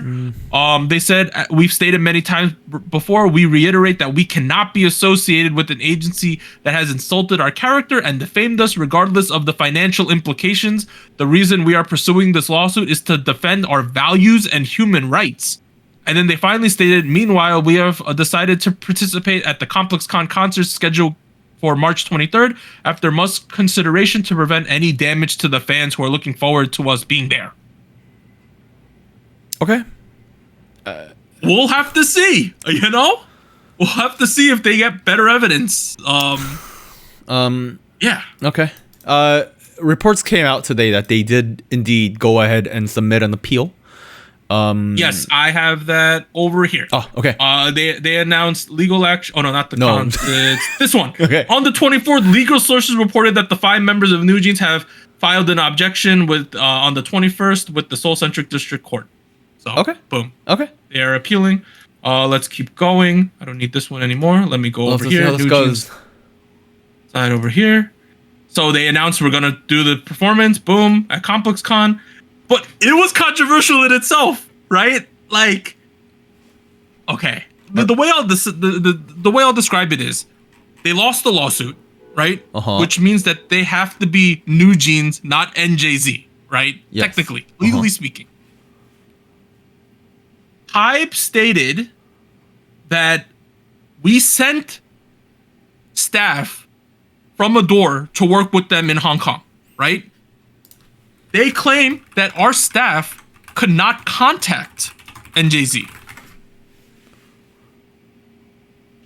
Warren, to your question over there. Okay. Do you want to mention that a little bit first?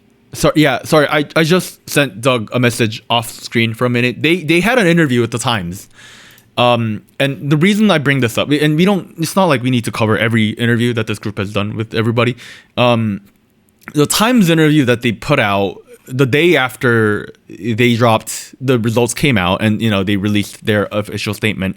They did an interview with the Times, and it was, for the lack of a better term, it was not very positive towards Korean people, Korean industry, Korean society. It was a little.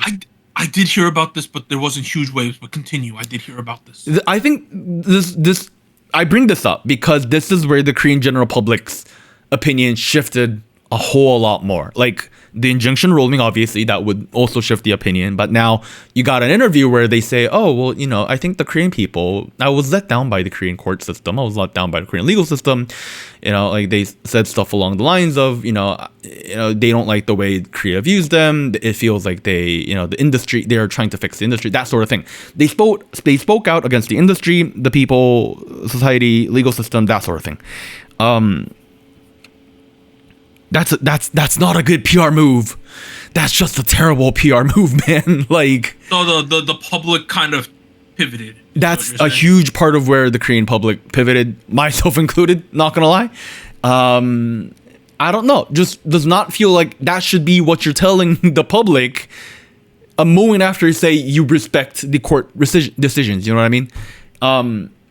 But I mean, I don't know. This feels like it's going to be more evidence against them in this upcoming appeal case, as well as the actual lawsuit. But we'll have to see how that plays out. So, I mean, if you're interested on how that played out, go check out the Times interview. It's just an interview, but that made a lot of waves in the Korean media. Like people, like mainstream news channels were like kind of pissed off. So there you go.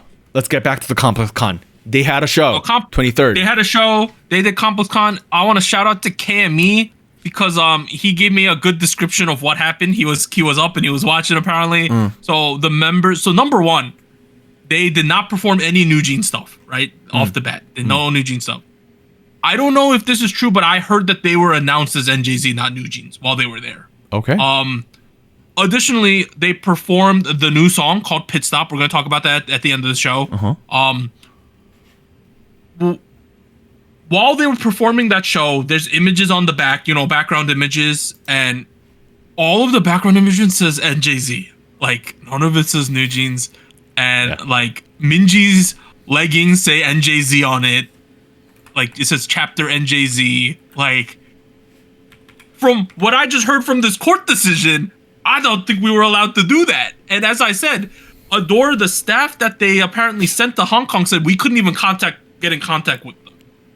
So they had worked with their own team. I mean, they sold official merch that says NJZ all over NJZ. it. Yeah. Yeah. So people are saying it's like, I heard one opinion, I don't remember where I heard it, but someone says like, you guys just handed Adore so much ammunition for the upcoming case and stuff by doing that, is what I saw people saying. Yeah. For for all context, this is gonna be seen as them disagreeing with a court ruling. Like, they can be ambiguous about it. They were not. Like, and that's not gonna work really positively for in their favor. Maybe they can spin it to say that they. I don't know. I'm not legal. I'm gonna shut up. And then at the end of the performance, they said some stuff, and then they announced they're on hiatus. Like, starting right now, we're on hiatus. And then Adore came out, and they said the hiatus announcement was just them. They did not talk to us about this.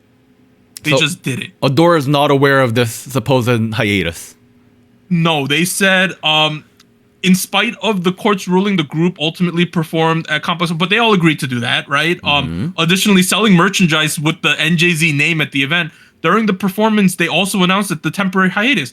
Adore responded, said, quote, "We deeply regretful that in spite of the court's decision, New Jeans pushed ahead with performing under a different name instead of New Jeans, and unilaterally, which means one-sidedly, announced that they would be halting their activities. In accordance with Adore's valid exclusive contract, we would like to do our utmost for New Jeans. We hope we could meet with the artists as soon as possible and discuss their future." So they're saying we had no clue this shit was gonna happen. They just did it.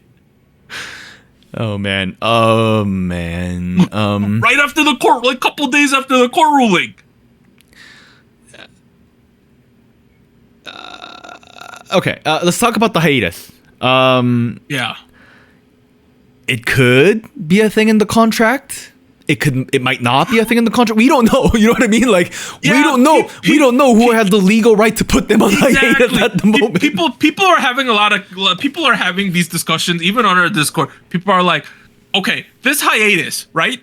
Can Adore force them to work? Are they allowed to take this? Are they gonna get fined? Can they just pay the millions of dollars to get out of the contract? People are wondering all this shit right now. You know what I mean? The real answer is none of us fucking know. Yeah, people are like, can they do this? Can they get fined? Because you know, when like I saw someone brought this up. You know, in like soccer, if you do something like just refuse to play, they fine you. Yeah. You know, something like that. Yeah. People are like, can they fine them? Are they allowed to do this? Or is this whole thing just to get out of paying millions of dollars to break the contract? Like, do they still have a money way out? People are wondering all these things right now, and we don't know. We don't know how this is all what's going on. But apparently they're going on hiatus. So I don't know. Okay. Honestly, maybe they're gonna go on hiatus as NJZ and be active again as New Jeans. We don't know, but it's such a mess that 2 days after they did this, you know? Nobody knows what the fuck is going on at this point. I don't think they're pressed to either. Let's keep moving. Yeah. So to wrap this shit up, that happened. New Jeans says malicious commenters, we're gonna go after you, like sort of like Mini Jin did with the defamation stuff. Makes sense. Why wouldn't you at this point? Yeah.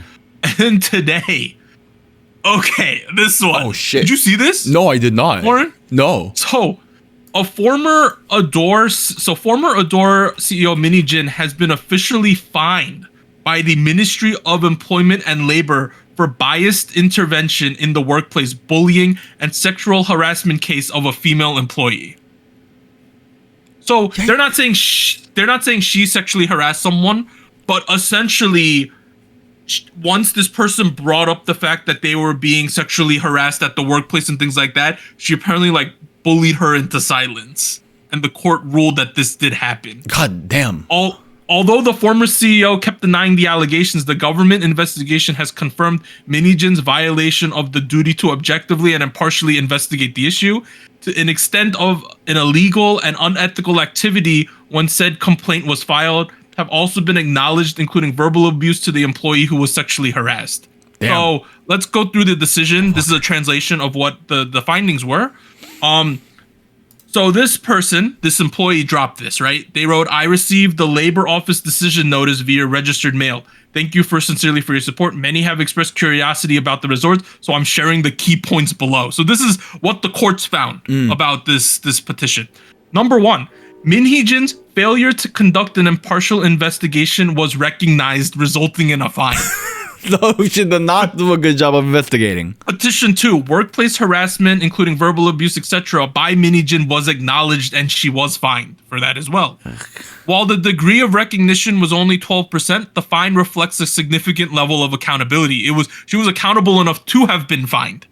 This employee also stated, "I gave her multiple chances, 4 chances in fact, to resolve through an apology, but she refused, instead filed a lawsuit against me, and she no longer expects an apology." She said that this employee stated that they will continue to respond to the remaining legal cases. External investigations confirmed workplace harassment by the vice president, but couldn't determine sexual harassment. The labor office agreed, and no fine was imposed for the initial act that she's claiming of sexual harassment. Oh. And then she said, "To all workers vulnerable and victims, stay strong." So this lady saying Minijin got fined because she failed to follow up on my claims of sexual harassment, and she even harassed me after the fact and was fined for that as well. Damn. And Warren, I will send you the link to the Korean stuff if you want to see it at some point. I mean, I see it on screen right now. 진짜 노동자들 Yeah. 약자들 피해자들 화이팅. That's crazy. While this is all going on, this dropped today. Let's break the fourth wall a little bit. This harassment case has been also going on in the background amongst all the things. We actively decided not to cover this while all of this was going on because we have too much shit to cover already.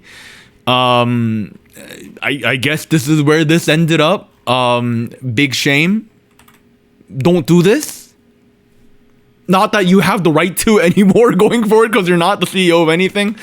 But yeah, not a good look. Not a good look, man. This is terrible. It's crazy, right? Like, this person came out and said, like, she's literally been fined for this stuff. So you could say all you want that she didn't do it or whatever. She was literally fined for it. The government fined her for it. Like, we literally have court rulings on this. We have court rulings that, Hani was claiming that, these people were bullying me. That's not the case. But Minijin was apparently bullying somebody else. So for context, this employee stated, I was getting sexually harassed by a vice president at the company. I brought this up to Minijin. She did not follow up on it and in fact started to harass me to keep quiet about this. That's what the claim is. A lot of talks that were discussing this situation was very clearly Minijin dismissing it as like, oh, you're just looking for attention, that sort of thing. You know what I mean? I mean, if you had sufficient evidence to make that claim, I guess, but like you gotta be careful, man. Isn't this kind of crazy? It's crazy. In the wake of all of this shit, this dropped as well. The timing of it is impeccable. I'm not gonna lie. So that's I think that's the final New Jeans / Minijin thing. But it's amazing how since the ruling we've heard very little about Minijin or from her. We've gotten like almost nothing. What's she been up to? Is she like out in Hawaii? We don't know. Shit? We don't know. But that wraps up our news section. Shout out to me for preparing this. I thought it was pretty concise and well done this time. I think I did a pretty good job. Thank you. No, Doug, thank you. I appreciate it. All right, here's the other shit that happened. Kakao Entertainment, #1 in market share for music distribution, has been found to engage in online backdoor advertising for more than 8 years. The FTC announced that it imposed a correction order of 390 million won. So it's not much money for them. It's like 250K. But what they were doing is they were making, when you, back in the day, when you looked at Instagram or Facebook, these Korean music accounts are there and they're like, check out this new song I found, right? Yeah. And then they get a lot of views. It turns out Kakao was making a shit ton of these SNS pages. Oh, big oof. And they were just promoting their own shit. Big oof. They said 15 channels with 4.1 million total followers. And they made a grand total of 2,300 promotional posts. Okay, I saw the report that came out, and it's not exclusive to like just social media. Korea has a bunch of online community websites that are similar to Reddit. They have been active on over 11 messaging boards in Korea. Oh, they were making fake accounts like, check out this song, it's great, right? Or something. Like Yeah, right. Yeah. Right here. Oh. I accidentally listened to this song and fell in love was one of the posts. 37 promotional posts on major domestic online communities, including The Coup, Bamboo, MLB Park, Crying, Instas. These are all websites where like people between the age of 10 and 40 hang out online, just making posts all day. For what it's worth, my hip hop fans out there, Hip Hop Elite, that's also one of the sites that were goddamn a part of this. Here we are. I don't know what they were doing on a rap music website, but hey, they got fined, but people are like, it's a slap on the wrist. It is a slap on the wrist, but it's just crazy that they went to this extent. They couldn't organically gain the views and promotions, things like that. It's so fucking stupid. Like, These are conspiracies we've been joking about for the past decade. Now it's real. Let's keep going. Don't believe everything you see on Reddit, guys. I'm just saying. This is the funny one. Vice President of Baidu, which is essentially Chinese Google, right? Yeah. His name is, I'm not even gonna put Jay Guanjun, right? Yeah, we got that intonation going on. Yeah. He issued an apology after his daughter leaked the personal data of 100 individuals during an online argument over their malicious comments about Ives Wonyoung. Oh my god. So, what happened was, people were shit talking Wonyoung as they do. People do that online. It's a common thing. People shit talk Wonyoung. This vice president's daughter got pissed and argued with these people, right? It was on China via Baidu somewhere, right? On the internet in China. She got so pissed that they were shit talking Wonyoung that she went into Baidu servers and got these people's personal information and leaked them. That is stupid. And this girl's apparently like 17, and she was claiming, I live in America, so I'm not gonna get in trouble for this shit. Or I live in North America, so I'm not gonna get in trouble for this shit, is what she said.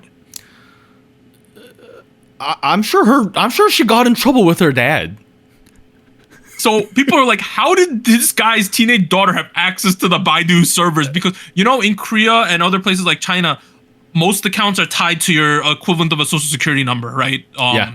So it comes with your info, more or less. You make a Reddit account in Korea or something, they got your info. Like, they know who you are when you make comments and stuff. I don't think it's the case anymore in Korea. I think it's a lot more lax now, and the use of social security numbers is a little different. But in China, But it used to be. It used to be. I don't know in China, but somehow she got pissed over these people hating on Wonyoung. So at one hand, I'm like, yeah, you do that. You expose them because Wonyoung doesn't deserve the hate. But on the other hand, holy shit. I mean, I don't agree. I agree. Wonyoung does not deserve the hate, but like, you can't just go around leaking your customers' Talk data. about the definition of chaotic good, right? Talk about the definition of that. This is a little too chaotic for me. I'm not gonna lie, but I mean, I guess. Isn't this insane? That's insane. So you were shit talking Wonyoung, and now they dropped who you are and where That's you some live. peak oligarchy shit. Not gonna lie, man. Like, all right, pop off and do your thing. Next thing, Cat's Eyes Laura came out as queer via Weverse. She said, "quote This is a quote. I am not saying this. This is a quote from her, guys. I knew I was half fruitcake when I was like 8, so I really was wanting everyone. Honestly, probably before 8. Isn't quote half fruitcake such a good way to explain it without saying it?" Okay. Hey. I don't know how Hai feels about this, but shout out to Laura for having the confidence and to do this for sure. No, thank you for feeling comfortable with the community enough to come out. Like, I'm sure the folks on, like the Western sphere of the internet. Oh yeah, people are. I'm happy for her. Right. This is great for her. But like, you also have to recognize that this is like, Korea's not like, people don't even know that bisexuality is a thing, or like queerness, or to what degree. Like, we're still having trouble accepting gay folks. So here we are. I don't know. I appreciate that she had. Let's get it, Laura Raj. Let's get it. Yeah. Boom. Shout out to her. Let's continue. So, Wang Yirun from Everglow revealed on the Group 6 anniversary that Yehua did not pay her or the members for the entirety of their run as Everglow. Oh boy. Yeah, so people not happy. So they made no money. Okay, well, I guess we know why they're on hiatus. It's kind of sad because like Yehua in China is like the SM, of China, right? But the Korea branch does not have the greatest track record ever. Yeah, not really a good look. Not gonna lie. I mean, like, it's not like Everglow was ever at the top of the pyramid. Let's be honest here. But like, I don't know. They've been active for 6 years now, and like, there has been moments in their career, particularly the last, 3 or so years, where we don't really have any promos from them. Not really a good look.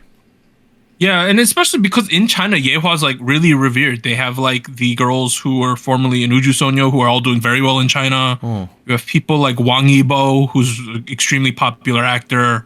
So they're a huge company out in China, but Korea just doesn't seem to go too well for them. Oh. Yeah, let's keep going. Next thing. So PUBG, I don't know who. You know what? In Korea, they still play it for some reason. Oh yeah, I don't know it's a why. Korean thing. Yeah. PUBG is still big in Korea. They're gonna do a collab with Baby Monster, so you should know about that. If you want, if you're ready to turn up, you know, and have a PUBG Baby Monster collab. So there's that. Yeah. WM Entertainment announces new girl group. Usurper, right? Usurper. You're gonna usurper. It says right there. Whatever that means. Usurper. Yeah, whatever that says. Yeah. What a weird name. It's not Uspier, apparently. It's Uspier. What a weird name. Uspier. Well, that's the name. They're gonna try to follow up Oh My Girl's success, I guess. Okay. I feel like this company's also not been doing too hot lately. Maybe it's just me, but we'll see. I mean, I would guess from I'll guess from this logo graphic that this is not a typical girl group aesthetic. Not gonna lie, it feels very Tron-y, with the blues and the It does. We'll see what happens. There's that one. Cool. Next one. We have another mid-tier girl group thing. Tri-B. Their company went bankrupt, by the way. After Shinsadong Horangi's passing, the investment in the company stopped because he was the producer of this group. Jeez. So the group's pretty much donezo, it seems. Yeah, that's a little sad. That's pretty sad. Yeah. Next thing, Lee Juno, who, you know, he was in 2PM and he did pretty well there, but honestly, he's had a more successful run as an actor. Like, he's pretty popular. So he's leaving JYP after 17 years. Mind you, he's 35, so he was there half his life. Wow. Essentially. Wow, that's crazy. Yeah, he's doing very well as an actor. That Ace to terminate their contract with Beat Interactive.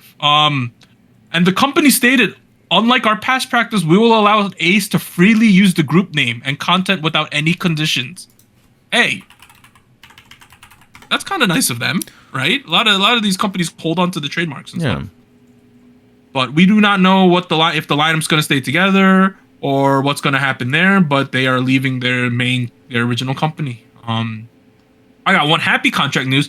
Treasure early contract renewal. So, you know, we've been talking how like we don't think Treasure's doing too well, but hey, they're doing well enough to get a contract renewal. So there's that, right? Wait, they debuted in 2020. Wow, I guess. Yeah, they re-upping right now. Right. Okay, let's go. Let's keep going. Yeah, let's keep going. That happened, and then we got some tours. So G-Dragon, he announced Phase 1. We're gonna go to Tokyo, Taipei, Bulacan, which is in the Philippines. We're gonna go to Kuala Lumpur, Osaka, Jakarta, Macau, and Hong Kong. That's Phase 1 of the tour happening. Cool. These are gonna be big concerts for sure. I imagine he's coming to North America after. Yeah, dude, Tokyo Dome 2 days. Wow, 2 days in the dome. In the dome. That's gonna be a massive concert. Got that. STAYC World Tour. They haven't announced North America yet, but they are going to Asia and Australia at the beginning. Okay. So they're doing that. Nice. Excenary Heroes, they're also going on tour.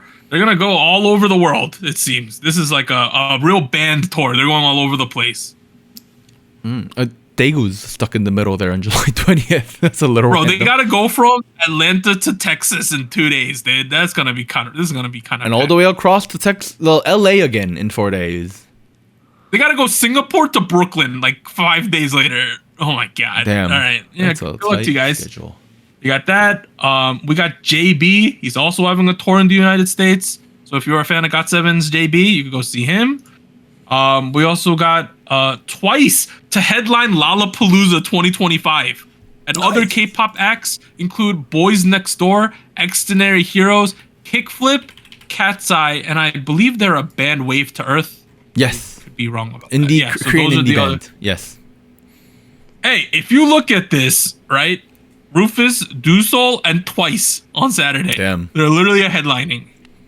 I mean, like, if you look at the rest of the lineup, it's crazy the level they're at. Like, you got Tyler on Luke Combs on Thursday. They have them above Dochi in terms of the of that day. I mean, that's the not marquee. too surprising. Dochi's like had a lot of impact, but she's still like an indie pick, you know. What would have been the most degenerate combo? Tyler the Creator twice. That's what they should have done. I mean, they do have Twice and Luke Combs, who's a country singer, so it is kind of Olivia Rodrigo and Korn. Then you got Sabrina Carpenter and A$AP Rocky on Sunday. So like the fact that Twice made it to this lineup, I think that's crazy. You know what I mean? Like, yeah, it's pretty nuts. And from what I see here, Kickflip's over here. Who else is here? We got T-Pain on Friday. That's pretty interesting. Blade also on Friday. That's pretty cool. Martin Garrix, the DJ. Wow. Dominic Fike over here. Oh, Dochi and Claro on Saturday. That's crazy. Peggy is here. Cat's Eye is on Sunday, right here. Ooh. That's Cat's Eye. Okay, that's Twice cool. though. It's gonna be like. It's gonna be crazy, is it not? Like the amount of people who are gonna be confused why all these K-pop people are here is gonna be pretty fun, I think. I'm looking forward to it. Glad that Twice could join them. I hope Tyler does not pull out this time. He kind of pulled out last time. And then there's this Pop Fest, which is gonna happen in LA. They have a phase 1. Kang Daniel, Kepler, High Key, Young Posse, 82 Major, Reseen, I Chillin'. And a bunch of other That's folks. happening. Yeah. A bunch of other folks. They need a better name. Pop Fest is not a good name. Next week in terms of music, TNX, Lucy, Just Be, Artemis, that's a big one. Monster X's I Am, Nizu, Tempest, Isna. Isna's making a comeback without the main vocalist, by the way. She's still out. So. Damn. Yep. All right, let's talk about Pit Stop by New Jeans. Or sorry, NJZ. Or is it the Five Kids? I don't know what to call them anymore. Oddly, or not oddly, this might be the only time this song is ever listened to, right? Like, based on the context. I thought we're gonna get an official release at some point, but like now with this injunction ruling out, like that's kind of out the window, you know? Okay, so Doug and I talked about this being maybe the third or fourth track we talk about on the first half of the show. I pushed against it. A couple reasons why. First, sounds incomplete. It's all we have is like concert recordings. We don't have a studio recording anywhere, but I don't know. What I'm hearing, I feel like we don't have a full complete mix version. We also can't really hear most of the lyrics. Like I saw a couple of lyric videos and I was like, you guys are bullshitting my ass right now. Like this is obviously we don't have a music video. We got a performance to go off of, but like I don't know. To me, for all intents and purposes, until this gets an actual studio release, like I'm not even talking about Spotify. Maybe if it goes up on SoundCloud at some point, sure, I'll take it. But like for now, we have a temporary version. So all the conversation we're about to have a pit stop. I don't know. We're going off of what we can barely make out with like, you know, some of the audience sounds in the background, but you heard what you heard. Doug, did you like Pit Stop? I think you think it was a song, you know? That's not a good way to start the convo. Okay. Drop your take. It is really similar to Right Now. Am I crazy? Oh, Right Now is way better than this. Shut the fuck up. No. I will not take that slander against Right Now. I see a lot of people comparing it to Right Now, though. Okay. Because it's drum and bass. I mean, New Jeans has done a lot of drum and bass in the past. This has been their thing ever since Ditto, and they went full out on it with that EP that has Super Shy and New Jeans and all that. But we're back to drum and bass. This is full on drum and bass, by the way. It's got nice atmospheric pads, some bass. Beat is very simple for all intents and purposes. Like does not change at any point. The chorus beat sounds very similar to the verse beat, which makes it a little repetitive, not gonna lie. The vocal parts are mostly rap sections, like talk rap sections, which I have come to learn that I don't think this is their strong suit in my humble opinion. I think this is not something they're good at, just period. I don't know, like, for me, it really felt like a bit of a parody of themselves, a little bit of a cross between maybe Right Now and Zero and like New Jeans by New Jeans and that sort of thing. Yeah, it really didn't capture, for me, it really didn't capture any of the magic that the second EP had with drum and bass. Felt a little repetitive.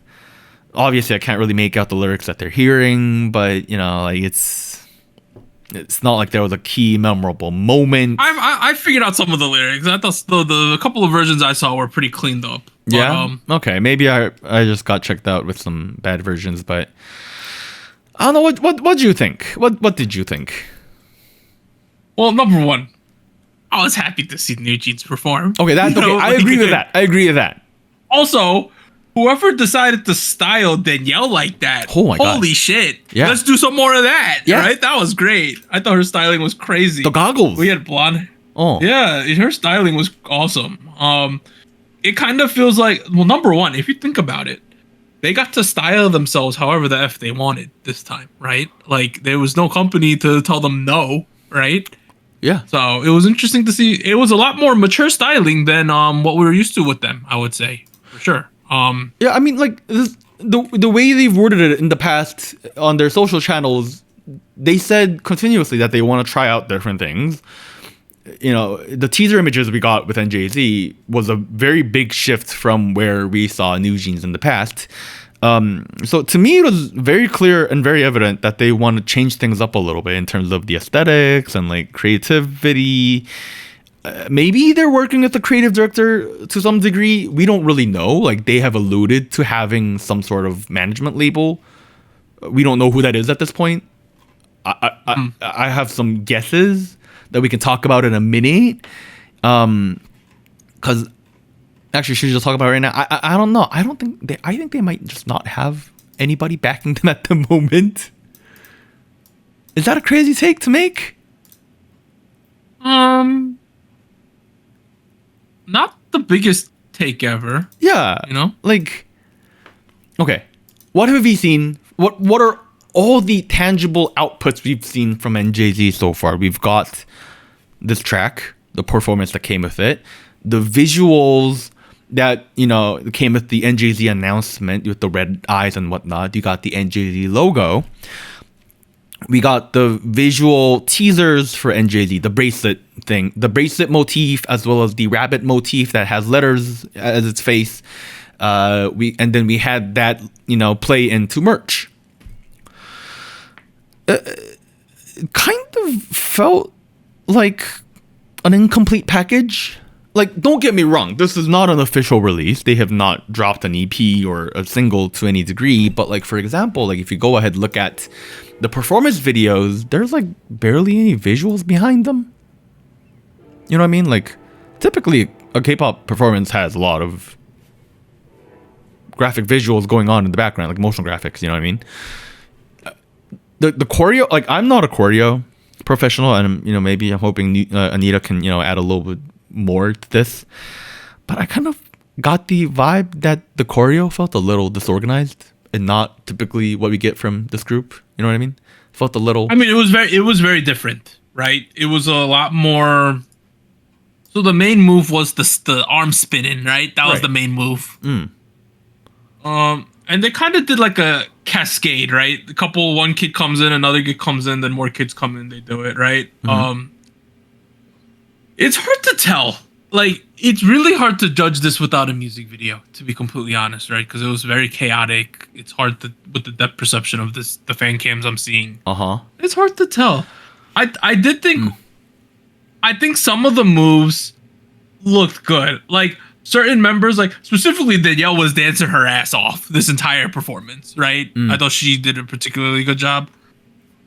But there's other sections where like it's hard to tell because we have a static shot, right? But then like for instance, like Minji's here, but then it's they're doing choreography at an angle, right? Okay. So like imagine a square, right? And we're at one end of the square.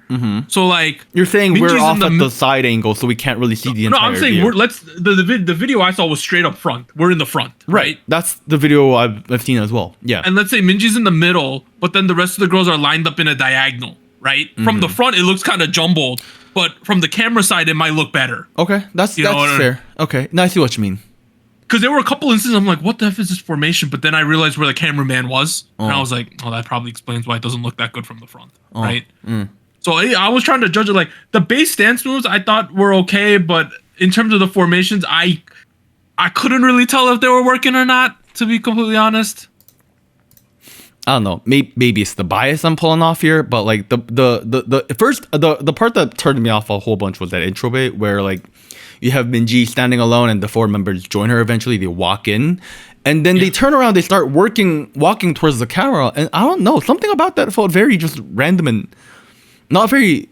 It felt very abrupt, and I don't know. It just felt very weird to me. Pair that with the song, where it really feels like it highlighted their vocal weaknesses, the beat feeling like it's very repetitive. There was an extreme amount of talk rapping, right? Yeah, to be honest, that's right. Exactly. I don't know if you missed what I said earlier, but like this talk rap thing is not working. This is their worst suit vocally that we've heard from this group of kids so far. Yeah, there's very little vocals throughout the entire track, and like the concept of having a rap track on a drum and bass beat, that's fine. But like it really feels like they tried something, did not work out. This should not have left the recording studio. It could have been a cool experiment. You don't need to release all your cool experiments out into the public. You know what I mean? So again, the vocal lines do not highlight this group's strong talent. The beat is fine. It is what it is. It's a little repetitive. The chorus beat sounds very similar to the verse. Maybe it'll be different when you get the studio version. I kind of like this whole shit though. I mean, why? I thought it was a vibe. I think it's a vibe. Cool. I think it's fine. But like with this group in particular, we have come to expect a level of quality of music. Let's be honest here. Yeah. And like, I'll say it this way. Although I enjoyed what we got, right? I don't think this would have been like, holy shit, this is the new paradigm in K-pop from New Jeans, right? Yeah, and like, don't get me wrong, it's not easy to pull out an innovation after an innovation. I'm not saying they need to change it up every time they do things, but this I would confidently say is my least favorite track from this group of kids so far. So, I guess the point you're trying to make here is this Complex Con, well, they knew going in because they knew they were going to announce that they were taking a hiatus, right? They knew internally.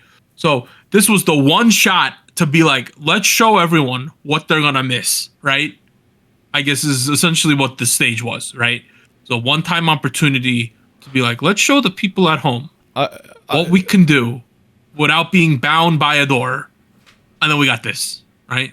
No, that's not what I was saying. I was saying two things. One was this song is confidently my least favorite track from this group of kids. Face value.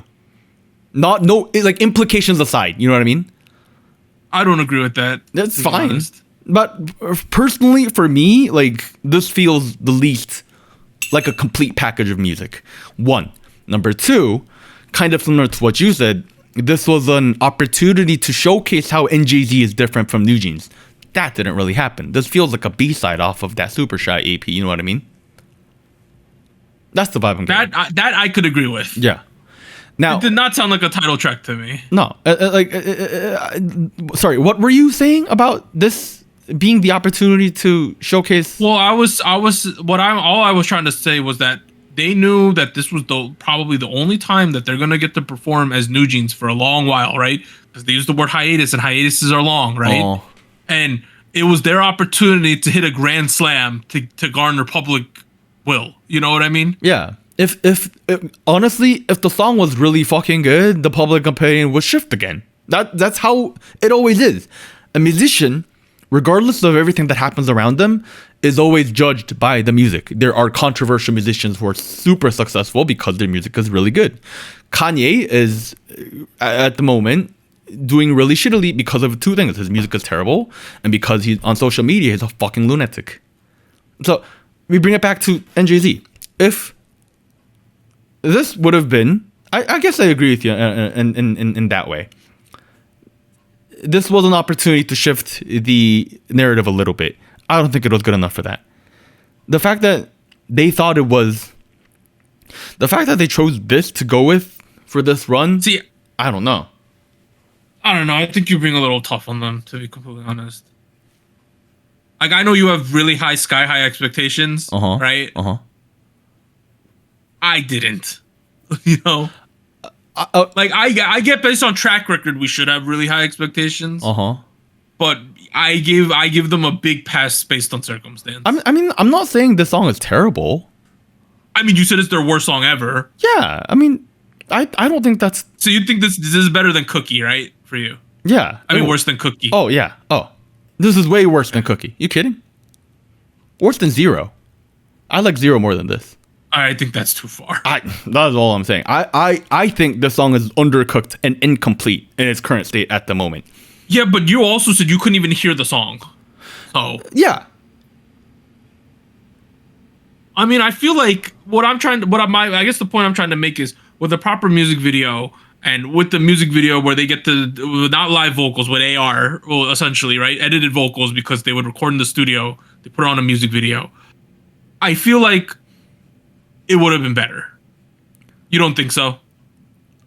I mean, maybe, I don't know. I'm taking this. I mean, I'm judging it because it's a live stage. Like, I give them the benefit of the doubt because people say LE SSERAFIM are shit singers because they might have messed up some notes at Coachella, but I still gave them the benefit of the doubt on that too. Unless the arrangement of the track and the composition of it changes significantly, I don't think so. I'm saying the LE SSERAFIM controversy was based off of the performance aspect of the track. With this, you said fundamentally this is a shit song, is what you're fundamentally, saying. I don't like the composition, and yes, that's what I've been saying from the very beginning. Production's crap is what I'm saying. I feel like I've said that enough. Not a good. Okay, it's repetitive. It's not catchy. Chorus is shit. The members, the part of the members that were showcasing, the talent we're showcasing of these members, not a good part of them. You agreed with me on this. There was an active decision somewhere, whether that be the members or the producers, to do, hey, let's do talk rap for this comeback. Let's do talk rap for the debut of NJZ with Pit Stop. Not a good decision is what I'm saying. I mean, I guess where we disagree is I don't think it was that bad. I thought it was okay. I think if we had to put a number on this using our current scale, I mean, I'd be above a 5. I'd be about a 5 or 6. It's just what I'll say is the way you're coming off versus your actual score of this song, it seems like you would rate this a 1. That's what it comes off as. Oh no. No. No, like it literally comes off that way. I just thought it's the worst NJZ track. I don't think that's all of their songs have been really good so far. That's what I'm saying. But what I'm saying is, it feels like you're coming off that you would give this a 2. That's what it comes off as. No, I've never given a 2 on the show, have I? I know you haven't, but I'm saying that's how I'm perceiving you right now. I gave CBZ a 2. The way you're talking. Look, okay. Let me be very clear. I think the song is very mediocre. End of story. Okay, that's a better way to put it. The thing is, for their discography, mediocre is at the bottom of the barrel because the rest of their stuff has been really good. You know what I mean? Well, I don't think all of it has been like all that great. Like I'm not saying I don't think all of it. I don't think all of it's been banger after banger.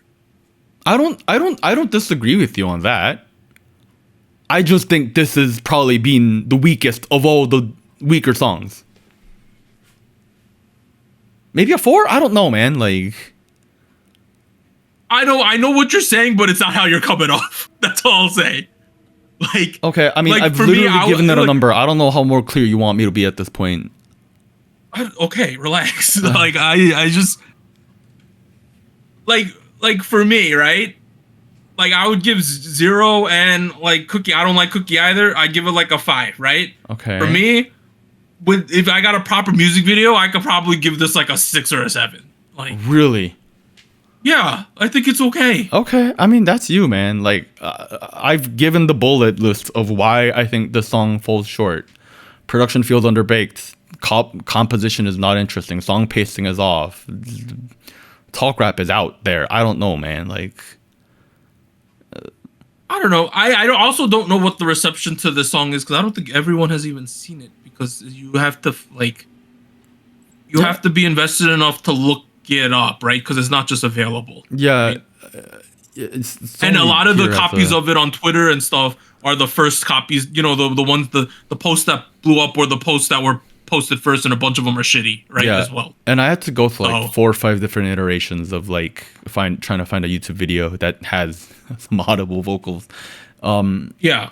Like the one I found, which is on Lagom, which is the YouTube channel, is in 4K, right? So it's decent. Yeah, I don't know.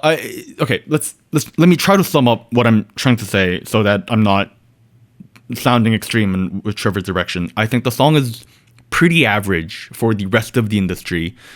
This drum and bass concept is a little played out at this moment. It's not particularly interesting. The way they do it is not particularly interesting.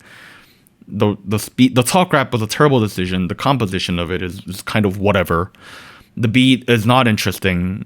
I don't know. To me, that's typically middle ground stuff. You know, none of it's too offensive. You know what I mean? It's not out there. The worst thing in the world. So rounding back to my perception, right?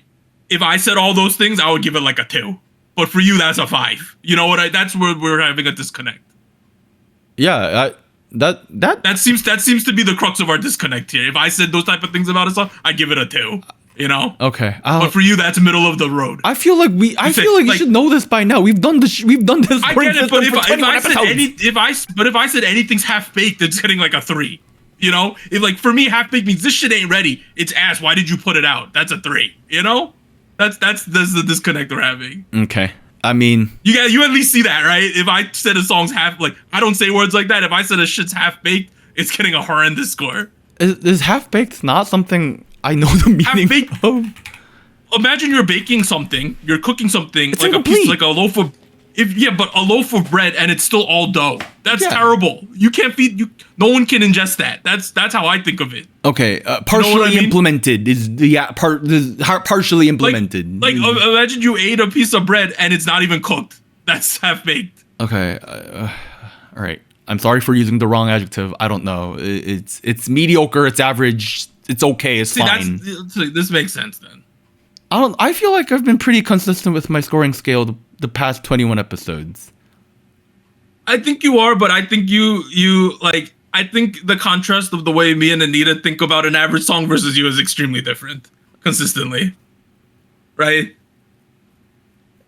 Yeah, but you guys never give scores under a 5. Yeah, because we enjoy almost everything. We have a very low bar of enjoyment. I don't know. I think we should be using that's another conversation. Pissed off, folks. I will say, like, the issue with this song, not in terms of the song itself, is that no one's talking about the song, right? Yeah. Everyone's talking about the lawsuit, and then the all of a sudden hiatus, right? That's all anyone's talking about. Both of those things and the implications of that, which is, at the end of the day, it's like, let me put it this way: I would have had more respect if the song was a straight up Adore diss track than what they actually ended up. Oh, that would have been funny, yeah. In the style of like BCG or something. Like if they had just done something provocative, I think it would have been more interesting and more of a talking point, right? But that could have legal implications. You know what I mean? Like, I mean, they already decided to not even entertain Adore's staff. They already decided to put the New Jeans logos. They decided to sell NJZ merch. They were past that already. You know what I mean? Yeah. You can't.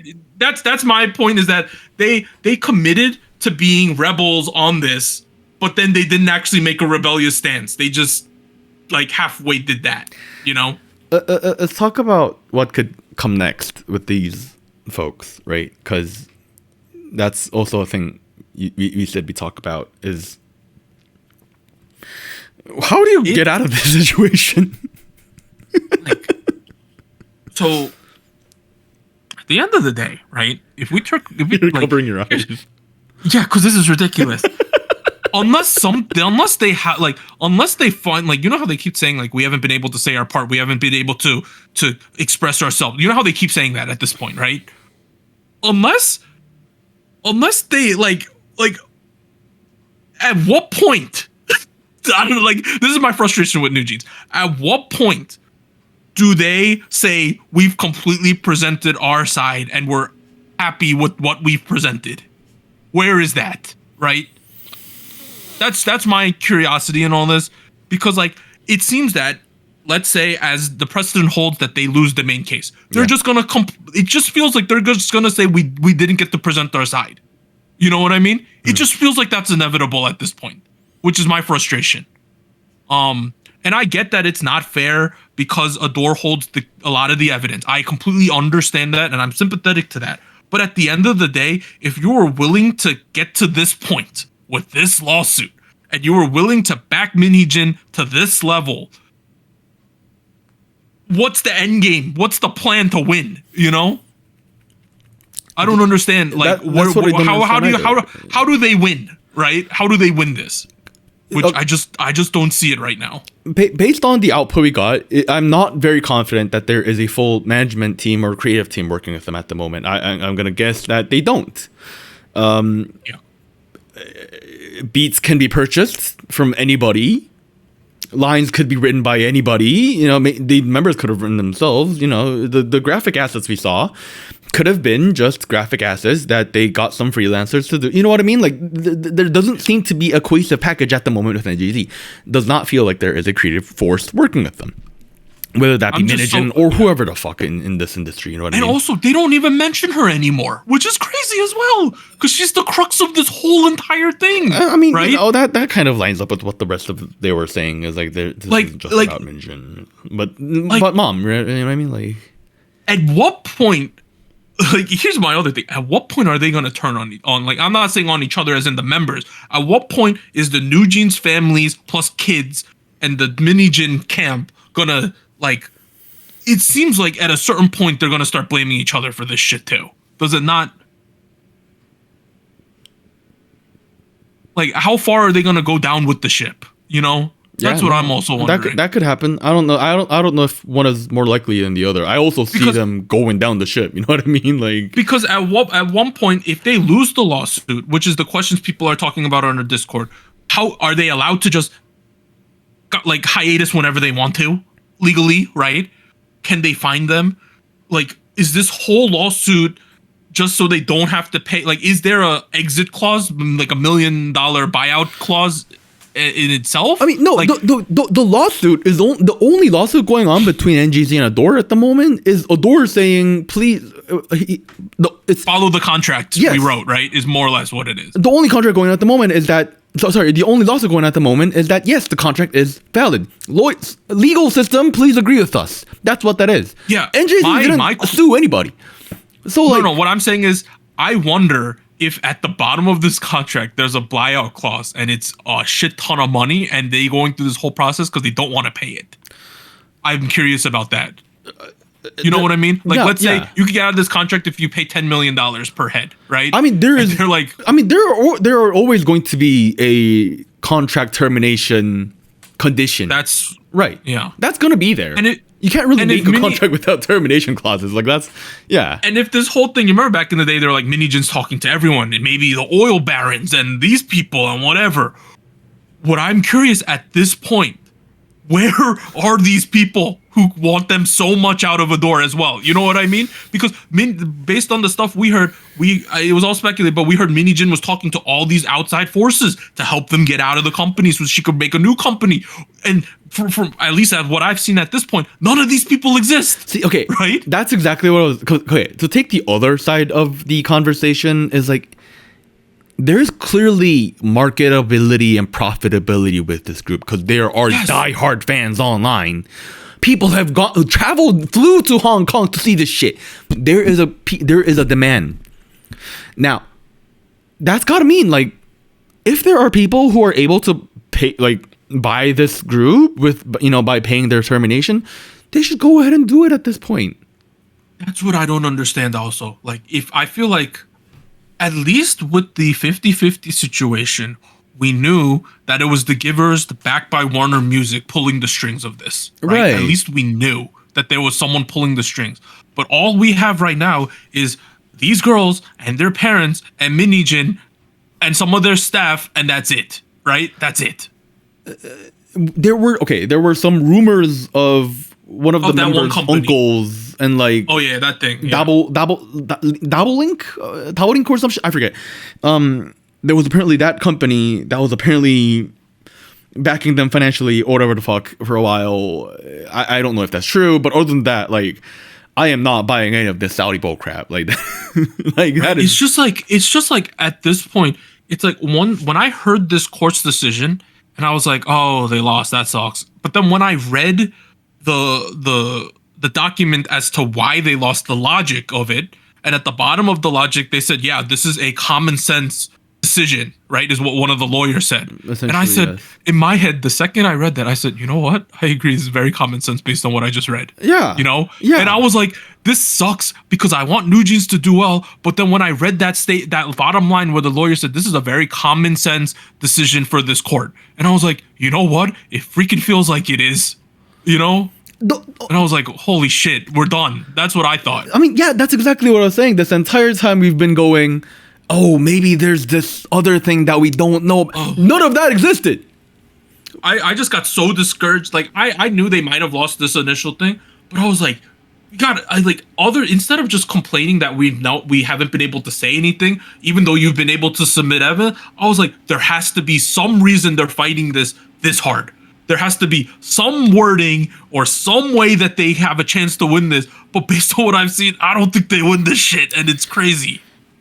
I don't know, man. This is getting kind of bad. Like, even within this K-pop community and, the general public in Korea, it feels like the folks who are siding with these girls is decreasing day by day.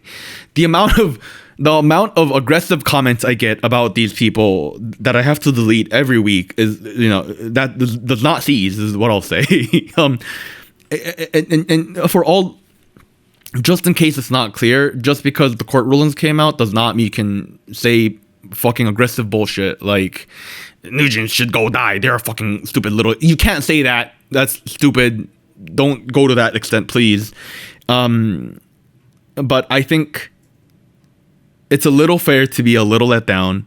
I don't know what is next. None of us knows what is next. The only realistic solution for me, the way I see it, is to immediately say, we are on hiatus now as NJZ. We are now going to be active as New Jeans and just go back and work with Adore until your contract is up, and then go work with Minijin. That's what it is. I'm sorry. If they hiatus, let's say they're allowed to hiatus themselves, it's until 2029. Think about that. You think people are going to care about them in 4 years? I don't know, man. Like, if you think about it, at that point, groups like KiiiKiii is in their 4th, 5th year. Bro. You think like aespa, if they're not disbanded because of 7 years, they're in like year 9 at that point. Think about that. Bro, I'm calling it. Hearts to Hearts is gonna have one artist of the year at that point. You know what I mean? Like, yeah. You think, let's say they get out in 2029, they have to reorganize, they don't do something till 2030? Like, it's done. Is it not? It's over at that point. I don't know. It's a little. It's not gonna lie. It's a little. It's a little darker than the 50-50 situation for me personally. The fact that they have this is bad. No, the fact that they have a large active fandom that is supporting them, I think that's great. I want to be one of you guys, but like, realistically, I don't see a way out of this. And like, don't get me wrong. I love the positivity of like, oh, like, yeah. Like when you go hang out in their communities, they're like, oh, we gotta hold tight, wait. We're good at waiting. Like the video we used to discuss this pit stop track, the description reads, what I'm really good at, waiting, heart emoji. I don't think you're gonna wait for what? How long are you gonna wait? You know what I mean? Yeah. I just like, I guess I just got so discouraged because I really thought that the way they were handling this, that there was some like ace in the hole where like, we have this shit, don't worry, right? Yeah. But at the fact that it just doesn't feel like, there still might be, but at this point, the fact that we haven't even heard of what the ace in the hole might be, like, which is number one, if they actually have one, great job hiding it. You need to, right, for the main case. Sure. But the fact that we even have any inkling of that, and we're like dead radio silent from Minijin as well, is like, and the fact that lawsuit dropped today, I'm like, what the F are we doing at this point, right? Yes, it's an injunction ruling. Yes, there's an actual legal lawsuit, but like if you go ahead and read the ruling from the injunction, like they very vocally, the man, he literally turned down every argument from this group. It's a little discouraging. So like this entire time, I don't know. The fact that they had a very famous and very good, credible law firm working with them, the fact that they were able to get all of this going, the fact that nobody in the room said, maybe we should pause for a second and, rethink our actions here. The fact that all of this didn't really happen is, I don't know. I really don't know what I'm working with here. Like, if I go back to, speaking of YouTube comments, there was a comment a while back, I think from Bell or somebody, I forget. They were sad. The person was sad that the people working with New Jeans are letting this go on for this long with no accountability. That they are not in a good environment to succeed. That is honestly my best grasp of the situation. It just feels like, is my thing, if it was my kid, well, number one, last time I did that, I got a big argument, right? You remember last? I'm not gonna say it's my kid. I'm not gonna say it's my kid. It's gonna be your friend's kid. Your friend's kid. Yeah. If it's my friend's kid, yeah. My whole thing is it worth dying on the Minhijin hill? Is it worth it? Right? At the end of the day, that they are making that decision, right? That's essentially the decision they're making, and their parents agreed to this decision too, right? Yeah. They're on that side too, which. They got it. Like, here's the thing. In about, let's say in a month, they drop the ace and we look like idiots, which I hope happens, right? I'm begging for that. I wouldn't hate that. I wouldn't hate that. But yeah, it's just like, and as I said, it sucks that we should be talking about Pit Stop. We and Warren should be having this heated discussion without Anita about Pit Stop, and that should be it. You know what I mean? But the fact that we have to have this doom section after is just indicative of what the situation looks like right now, right? Yeah. I don't know. I mean, call me a fake bunny if you fucking want, but like, have you noticed that even the angry comments have changed in tone? Like, you remember back in the day, people were so pro New Jeans in even in the angry comments and everything, saying like you guys are high blackies and things like that, right? Back in the day, we got angry comments for everybody. But yes, you are right. Now we are not getting a lot of pro New Jeans comments. Not gonna lie, and like.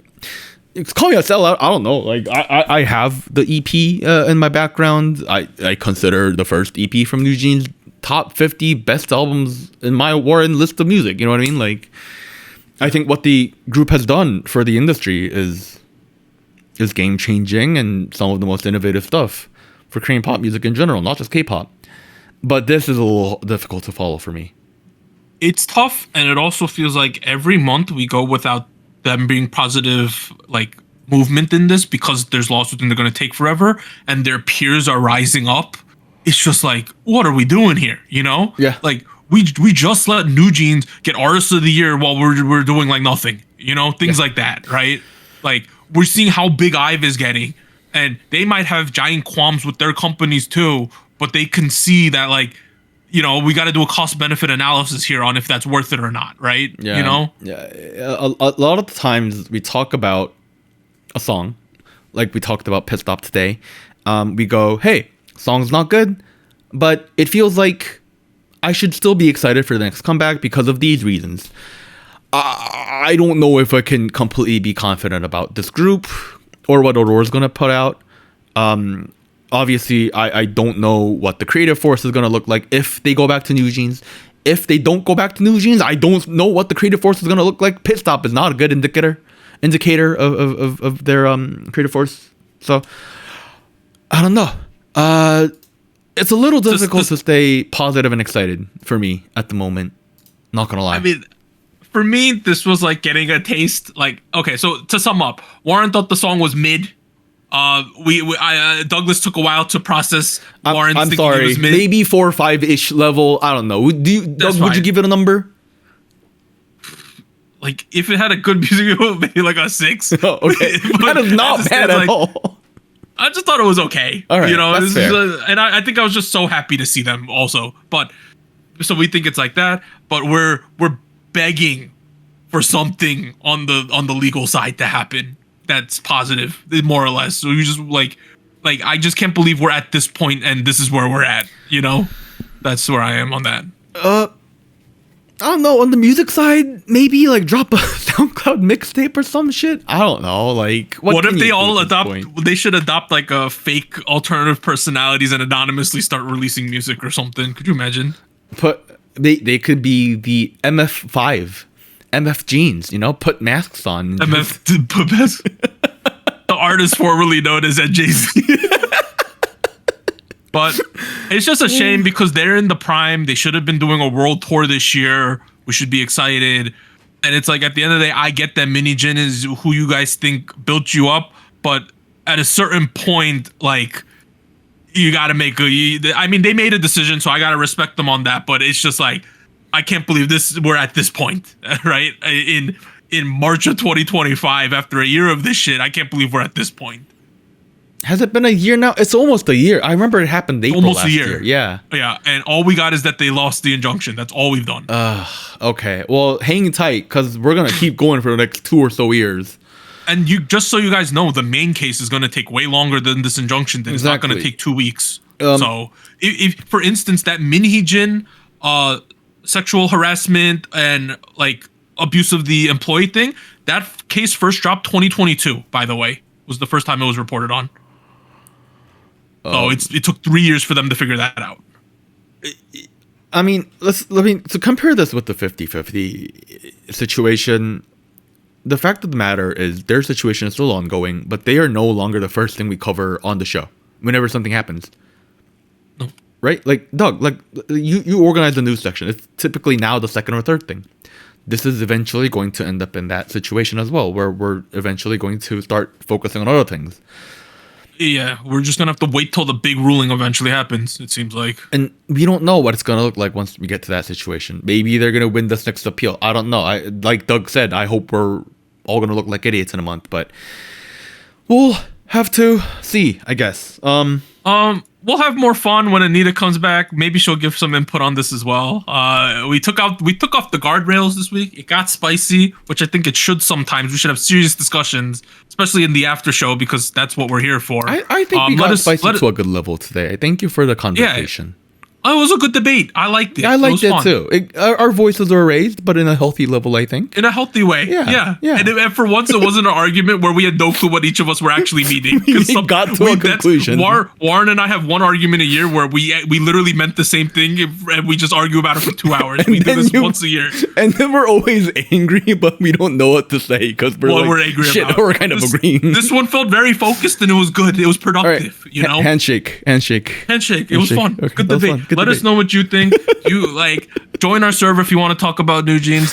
A shout out to KME. He's been giving me he hasn't meant to do this, but he's been giving me so much background on what's going on because he's still waving the Toki flag, you know. So shout out to him. It's rough out there, guys. K-pop's not a perfect place, but it's an interesting place. Hey, so that's where we are. If you want to join our discussion about Le Sserafim song ratings next week, join the Discord. Oh my God, go do it over there. It's going to be so spicy as well. So, bye everyone. Bye. And here's an extra special shout out to all of our Fiesta Patreons on patreon.com. Bagel, Charles, Cotton Ball, Ellie, Gogu Mama, Honey Pools, Incoming Snail, Liam's Games and Toys, Natalie, NJ Parks, South text us once.